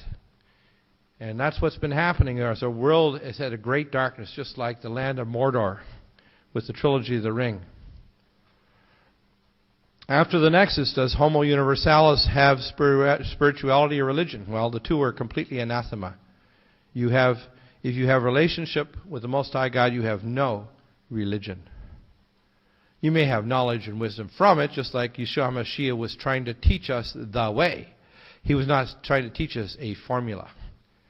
He was trying to teach us for us to get on the road, on the way. And that's why they changed it. In fact, Domitian actually said to the first, he called them Christians, meaning little anointed ones, which was a blasphemy against the one who was the teacher of the way. And then they elevated him up with the Romans. They said, we'll turn him into a pagan god, so he's so much above them, they'll never be like him because they're not his brothers and sisters. What they are is they're just lowly scum that we will keep separated from their identity of what they are. And all of these people have known this. In fact, many of the people even who made this diagram, Leonardo da Vinci knew it, and he hid it because he belonged to these sacred societies. And they've often been inducted, a lot of these brilliant people, into them so they can be used for evil. How critical is it to know this good news? It's called the gospel, or the good news. Without our full identity, our world will die. Our oceans are dying, our coral reefs, our planet is dying. The oxygen level in some of our inner cities is down to 10%. At the turn of the century, it was between 18 and 28%. Do you think that people will be able to live except in domed cities in 10 years? Do you think that we'll be able to live in a world full of depleted uranium circling the planet after a nuclear war against Iran? Do you think that without the oceans teeming with life in 2048, where there's no living fish, that we will have dead zones where the entire planet's dead, that we will be alive? This is the end of the age of Pisces, and it's the start of the age of Aquarius. And I come to speak to you tonight to say, just like Moses, today choose life, because he set the 12 tribes, 6 on the Mount of Ebal and 6 on the Mount of Gerizim, on the Mount of blessings and cursings. Today choose life. And I'm not trying to preach a religion. I'm trying to preach a spirituality and speak spirit words, because the answers are not a technical one. Whether we're talking about scalar technologies or nutraceuticals or medicine or stem cells, the answers have always been there. They've been in the Hila Archeon. Some people call it the Akashic Records. The actual term is called the Hila Archeon, which is the storos of all knowledge of all sentient beings through all eternity. It has always existed. Every great scientist who have made a discovery, his bioplasmatic body went to the Hila Archeon, he went to the records, and he saw and experienced and was there in the eternal now and knew in his gut, and then translated into mathematical equations the truth of what he already knew. No one has ever discovered anything. They have only rediscovered what we have always known. Through all civilizations, through eternity. And without understanding this, we will not transition from a global infantile entropic civilization to Homo Universalis. Joining the chorus of the Congress of Universal Life, which is the advanced life beings that live millennia, it is not a technology that will save us. It is not a religion. It is not even a leader. It's the people that are listening tonight or watching the video or the DVD. It is the people who are the avatars. They're the bubbles in that bottle of champagne that when the intention to put on the hands on the bottle, those bubbles are already rising to higher levels of understanding. And you need to speak not to the general population, but to those who are the change shapers, the people who are respected, whether they're policemen or military or politicians or world shakers, for them to choose today life, because they may be billionaires, they may be powerful, they may be physical specimens, they may be brilliant, but they're all dead meat, unless their spirits are enlightened to become Homo Universalis and get to know who they are, which is a reflection, a child, a son or daughter, a ruler of this universe. And the real gospel is not that Messiah is coming externally like a hologram over the horizon. The Messiah is in the mirror when you get up in the morning. We need to take responsibility and authority instead of passing it to fools like George Bush and the minions of evil and off-world IFEs, identified fiendish entities of whatever type. And you'll hear all kinds of words about greys and reptilians and whatever. There's all kinds of things going on. They're beyond the mind of man. And some of you might believe it or may be entertained. These demonic entities have been here since time immemorial and have been invading our planet. But it is the last time our civilization will have to face this. We will either pass this test because our technologies are more horrific and more deadly than even at the time of Atlantis and Lemuria. We're either going to ascend and become a true age of Aquarius where we live for millennia and we know the Most High God, where there is no religion because there is only a knowing. As it says in the Bible, no man shall preach to his brother or his sister to know God, for every man will know the Most High as the waters flow upon the sea. Everyone will have an ever-present knowledge, because anyone who doesn't will not even draw breath. They have to know this, that in places like Ashurbanipal, India, when these things happened, man has genes and so on that shows that we have signatures, we have footprints, we have things that tell us that we are a very distant and ancient people, but we have not passed the test in the past. What we have done is we have descended to destruction, to balkanization, to evil, to depleted uranium wars against our own civilization and all living things. What are the ultimate questions? Well, is man alone in the universe? Does man have a purpose? What is the origin of evil? Why is their civilization so evil? Well, it's so evil because there's transdimensional entities and astral gates. And because there's evil beings in the world that are constantly at war with those civilizations that are good. How can we meet this challenge? Well, we can meet the challenge first by becoming aware of who and what we are. Does the Most High reveal the way? Of course He does. I'm not telling you what to believe. I'm telling you to start trying to believe. And start trying to ask the questions, not seek the answers. Because if you seek an answer and not the question, you lose your identity. Is man alone? Well, we look at the hierarchies of being. Look at all these fractals. You can see here from the infancy of the universe to the cosmic adulthood to the grand high council of the Eschaton. There is a council. That council is met over this world, and we are hanging in judgment. And they're beyond our space-time. And there are serious things happening in this world that people have no conception over, and our world leaders are quivering jellyfish. They know, right back to Truman and Eisenhower and all these fools, that knew and predicted these things and have not talked squarely to the public. But I come before you today and tell you, whether you're a movie star, a politician, or a world leader, listen.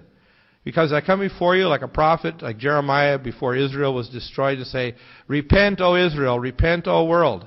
For if you do not turn today, then I bring a sword and I bring bomb. I bring healing and I bring judgment. And my words are not just a physical word, it's a spirit world. Not just brought to you from a human government, but brought to you from a place from the Most High. And my words are not just a physical word, it's a spirit world. Not just brought to you from a human government, but brought to you from a place from the Most High. And from the Eschaton, and from a world that you cannot understand. But you must.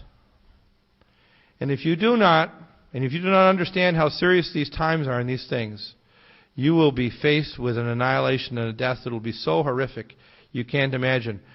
When I died, when I was just 8.5 from a tonsil procedure, and I went down the tunnel of light, and I saw Yeshua HaMashiach, and he had a white gown on with a double-corded belt and a broad gold sash, gold trim on his edges and so on, and he could see he was olive-colored skin, had reddish hair, beard plucked out, broad shoulders, muscular.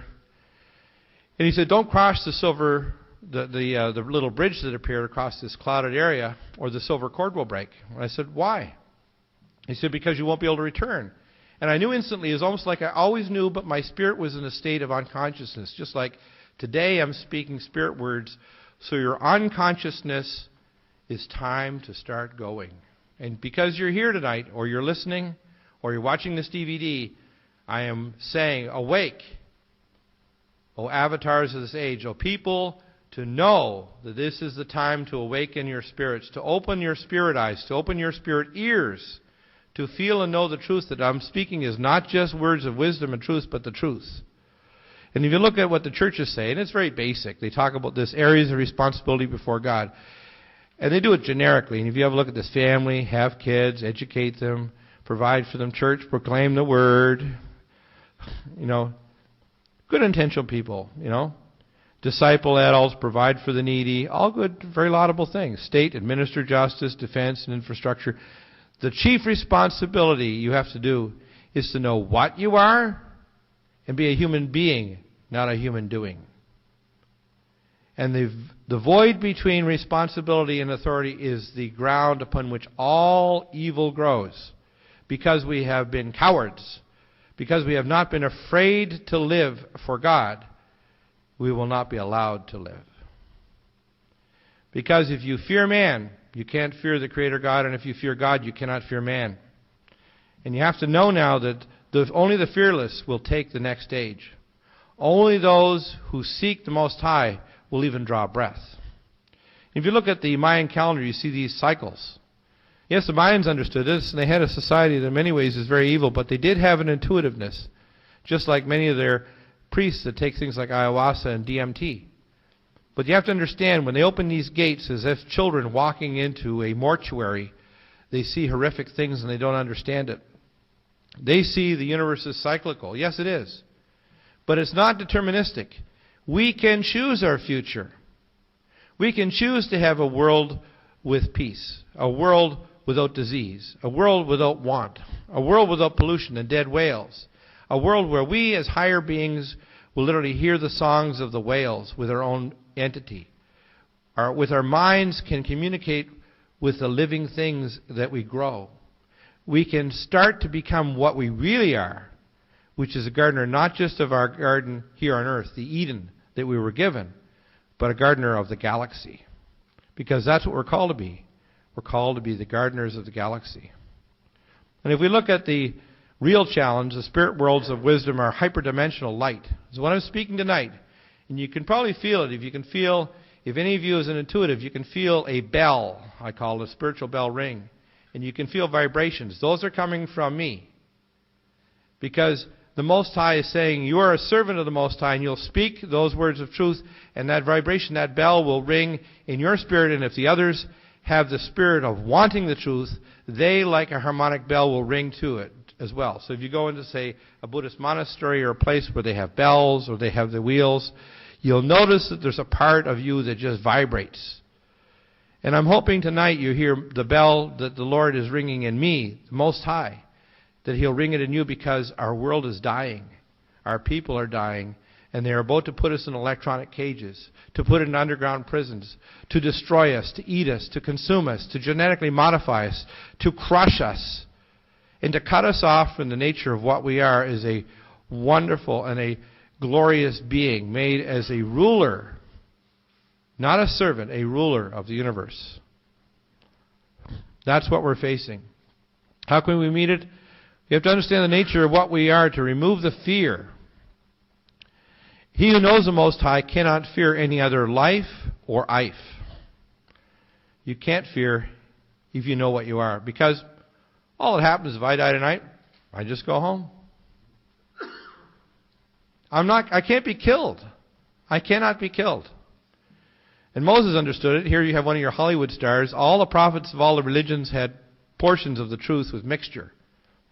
The mixture always came with the people who took the religious truths from those avatars and twisted them to turn them into political or religious institutions to subjugate people and steal their identity. Moses was the first to understand the revelation that all mankind was supposed to be children of the Most High. He could see forward, as a prophet, the coming of the Messiah, Hamashiach, the avatar Pisces. Well, I come today to speak to you as the announcer that was prophesied in the first century to my family in Lebanon, in the area of the ancient tribes of Aaron, that our family was told that one would come. His name was the Shadrach Hadrach, the Blessed One, who would say, yes, there will be a Messiah come, but when He comes, He will be looking at Messiahs, us. And if you don't understand that, our world will die.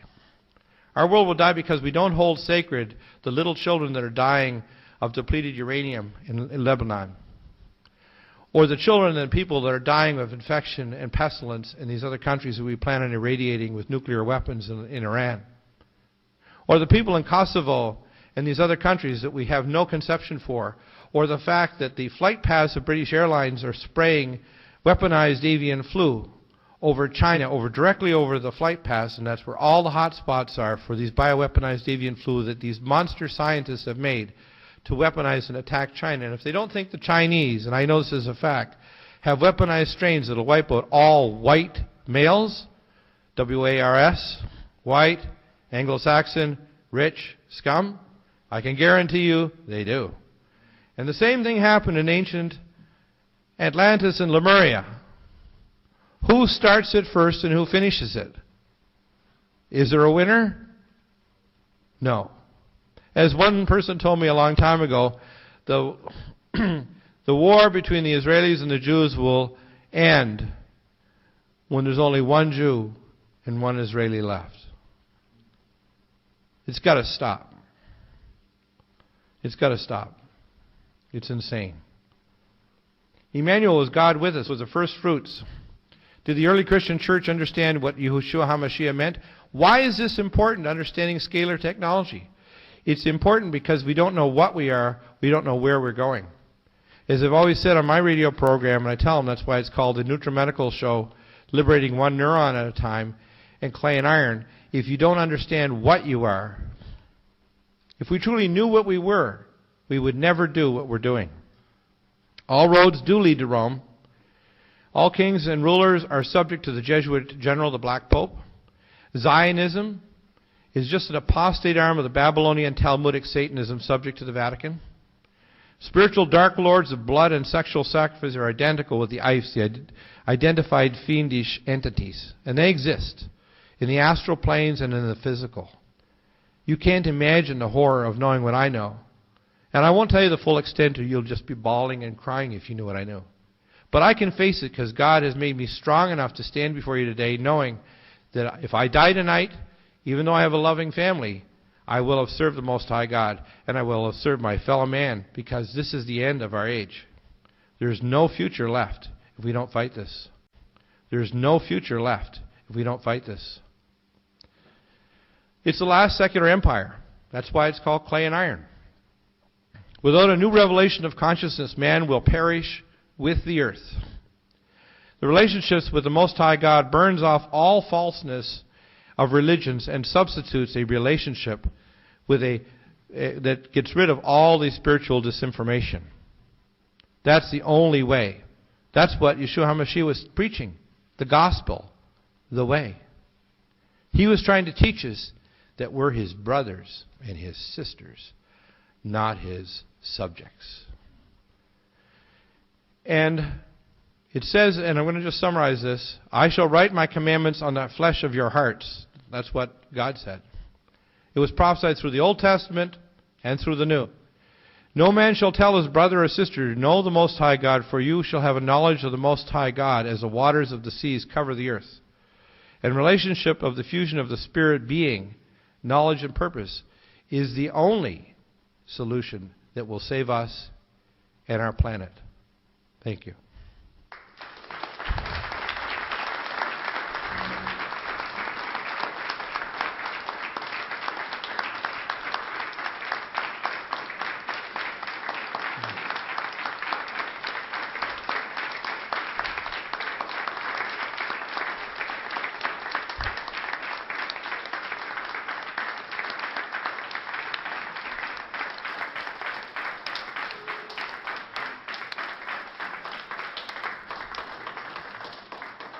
Well, it's a little bit late, but I'm going to take about I'm going to make 6 questions, and we can't have more than one from one individual. So we have 6 hands up, and I'm going to answer 6 questions.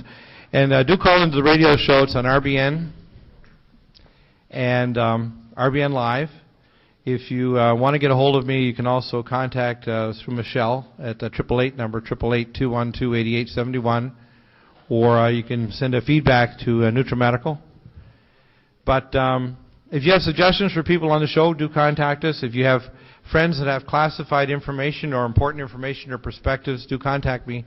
I'm always open, but I don't necessarily put everybody on because I'm led by my intellect and my spirit, and you need to be led by both. You have to have the 2 witnesses, a sharp intellect and a discerning spirit. And when you have both, you truly become a son of the Most High God or a daughter of the Most High God.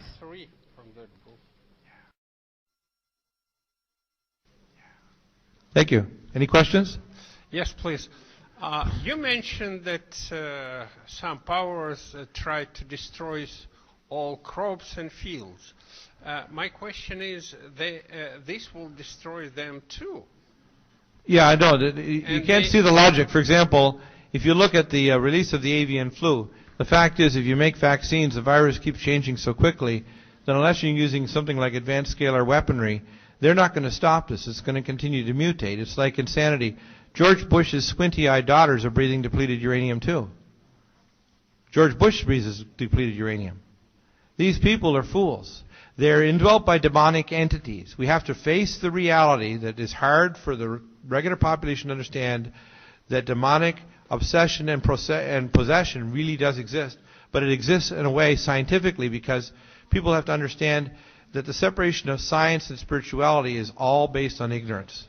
The real universe is a real universe. It's not just a imaginary archetype in your mind. It's a good way of coping with the nature of the universe.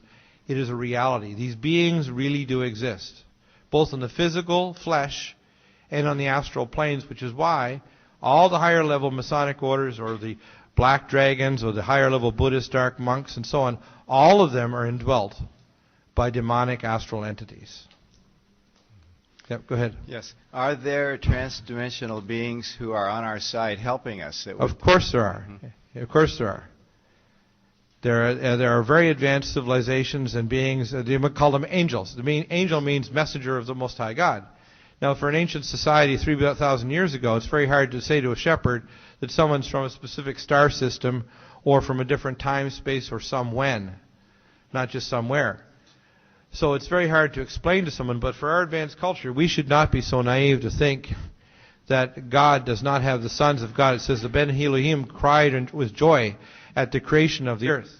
The fact is that we are a juvenile society about to walk, and they're all looking at us to see if we'll walk or die. And they're there trying to not interfere, but the angels are there. We might call them angels, like the angels that they mythologize through the Middle Ages, or they draw wings on them. But these advanced beings exist.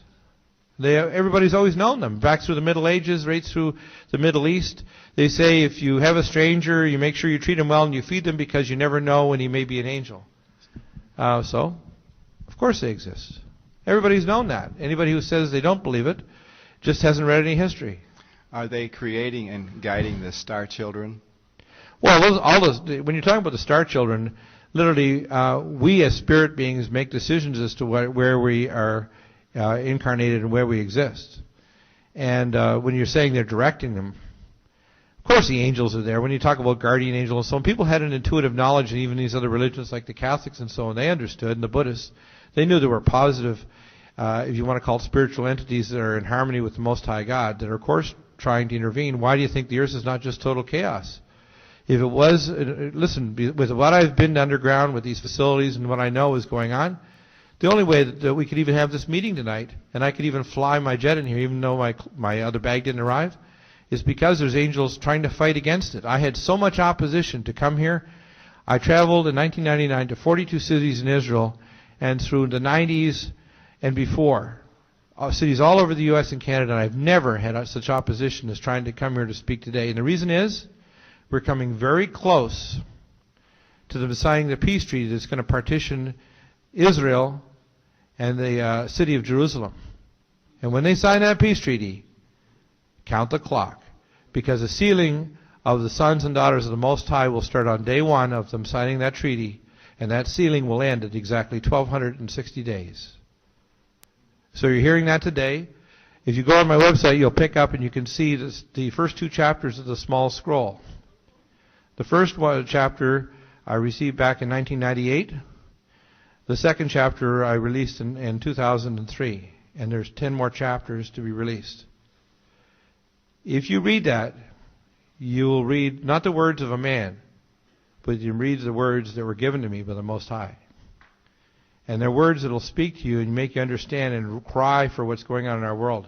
People are always looking for a technical answer. They want to be entertained with archaeology or pictures or artifacts. What they have to know is that they need to stop looking outside and start looking inside to their spirit, because if they ask the right questions, all of the answers are already in their spirit, because they're children of the Most High. And when they look and they call them star children, we're all star children. We're all star children. They're just starting to open up. They're like the bubbles in the bottle. Little children opening up their eyes. My little daughter with Down syndrome, she knew when my son's wife was pregnant. She just put her hand on her tummy and said, Naomi's pregnant. Naomi's going to have a baby. You know why? She's my daughter. I'm a medical intuitive. I can tell and feel people and help them thousands of miles away. I don't need to be with them. And the reason is, that's the nature of what we are. I'm not different. I'm the same as you. Those parts of my being have just been opened up. And what I'm trying to say tonight is, we are the sons and daughters of the Most High God. We have to stop being mechanistic, Cartesian men and women that are machines. We're not a biological machine. We're a supernatural super being. We are an eternal super being that needs to start facing that reality, or our civilization will die. We're a supernatural super being. We are an eternal super being that needs to start facing that reality, or our civilization will die.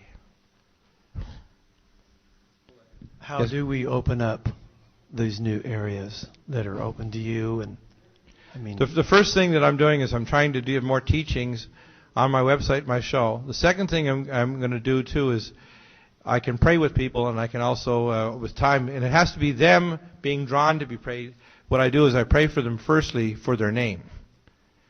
And their name literally is like a trajectory. It's like it says in the Bible, it talks that they shall be given a white stone with their name on it that only them and the Most High shall know. And it is like their way. So when you tell someone that they have to have religion, what you really should be telling them is to start reading from their book of life, which is their trajectory, their name, which is their spirit name of what they are. Their book is a very large book.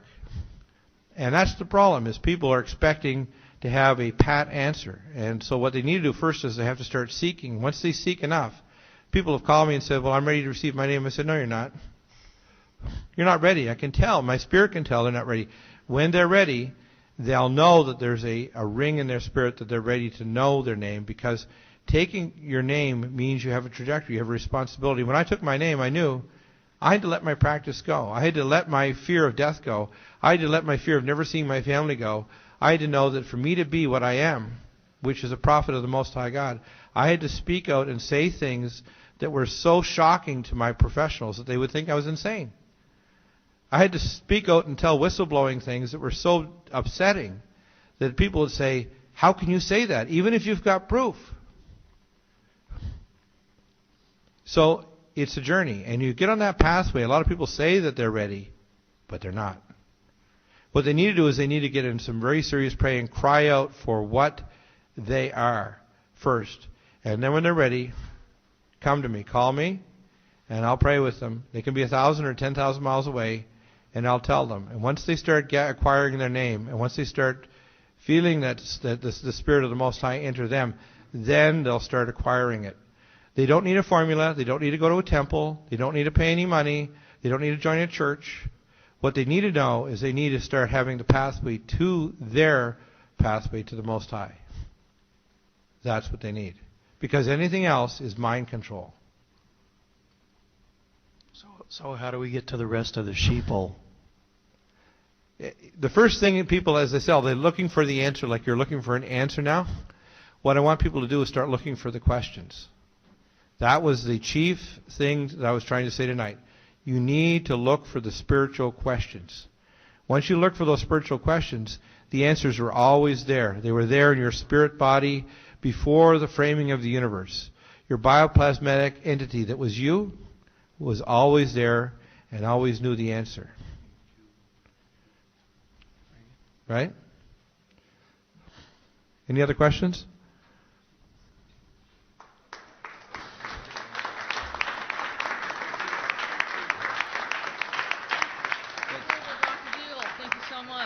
You're welcome. All right. Thank you for inviting me. I'm sorry I tired you out so much. No, not at all. Well, we hope you liked that presentation of Dr. William Deagle. Yeah. I know you guys are a little tired. You don't have to worry or being rushed out. Take your time. And we do have probably copies of this tonight, believe it or not. Our next forum at the Grenada Forum will be Dr. Stanley Monteith in February 2007. We want to thank you again for tuning into the Grenada Forum. For those who saw us, we're still working on a few little kinks, and we're getting better. Thank you, America, for viewing. Again, happy holidays, happy Hanukkah, Merry Christmas, Happy New Year. We'll see you for 2007 for Dr. Stanley Monteith. Thank you so much, and God bless.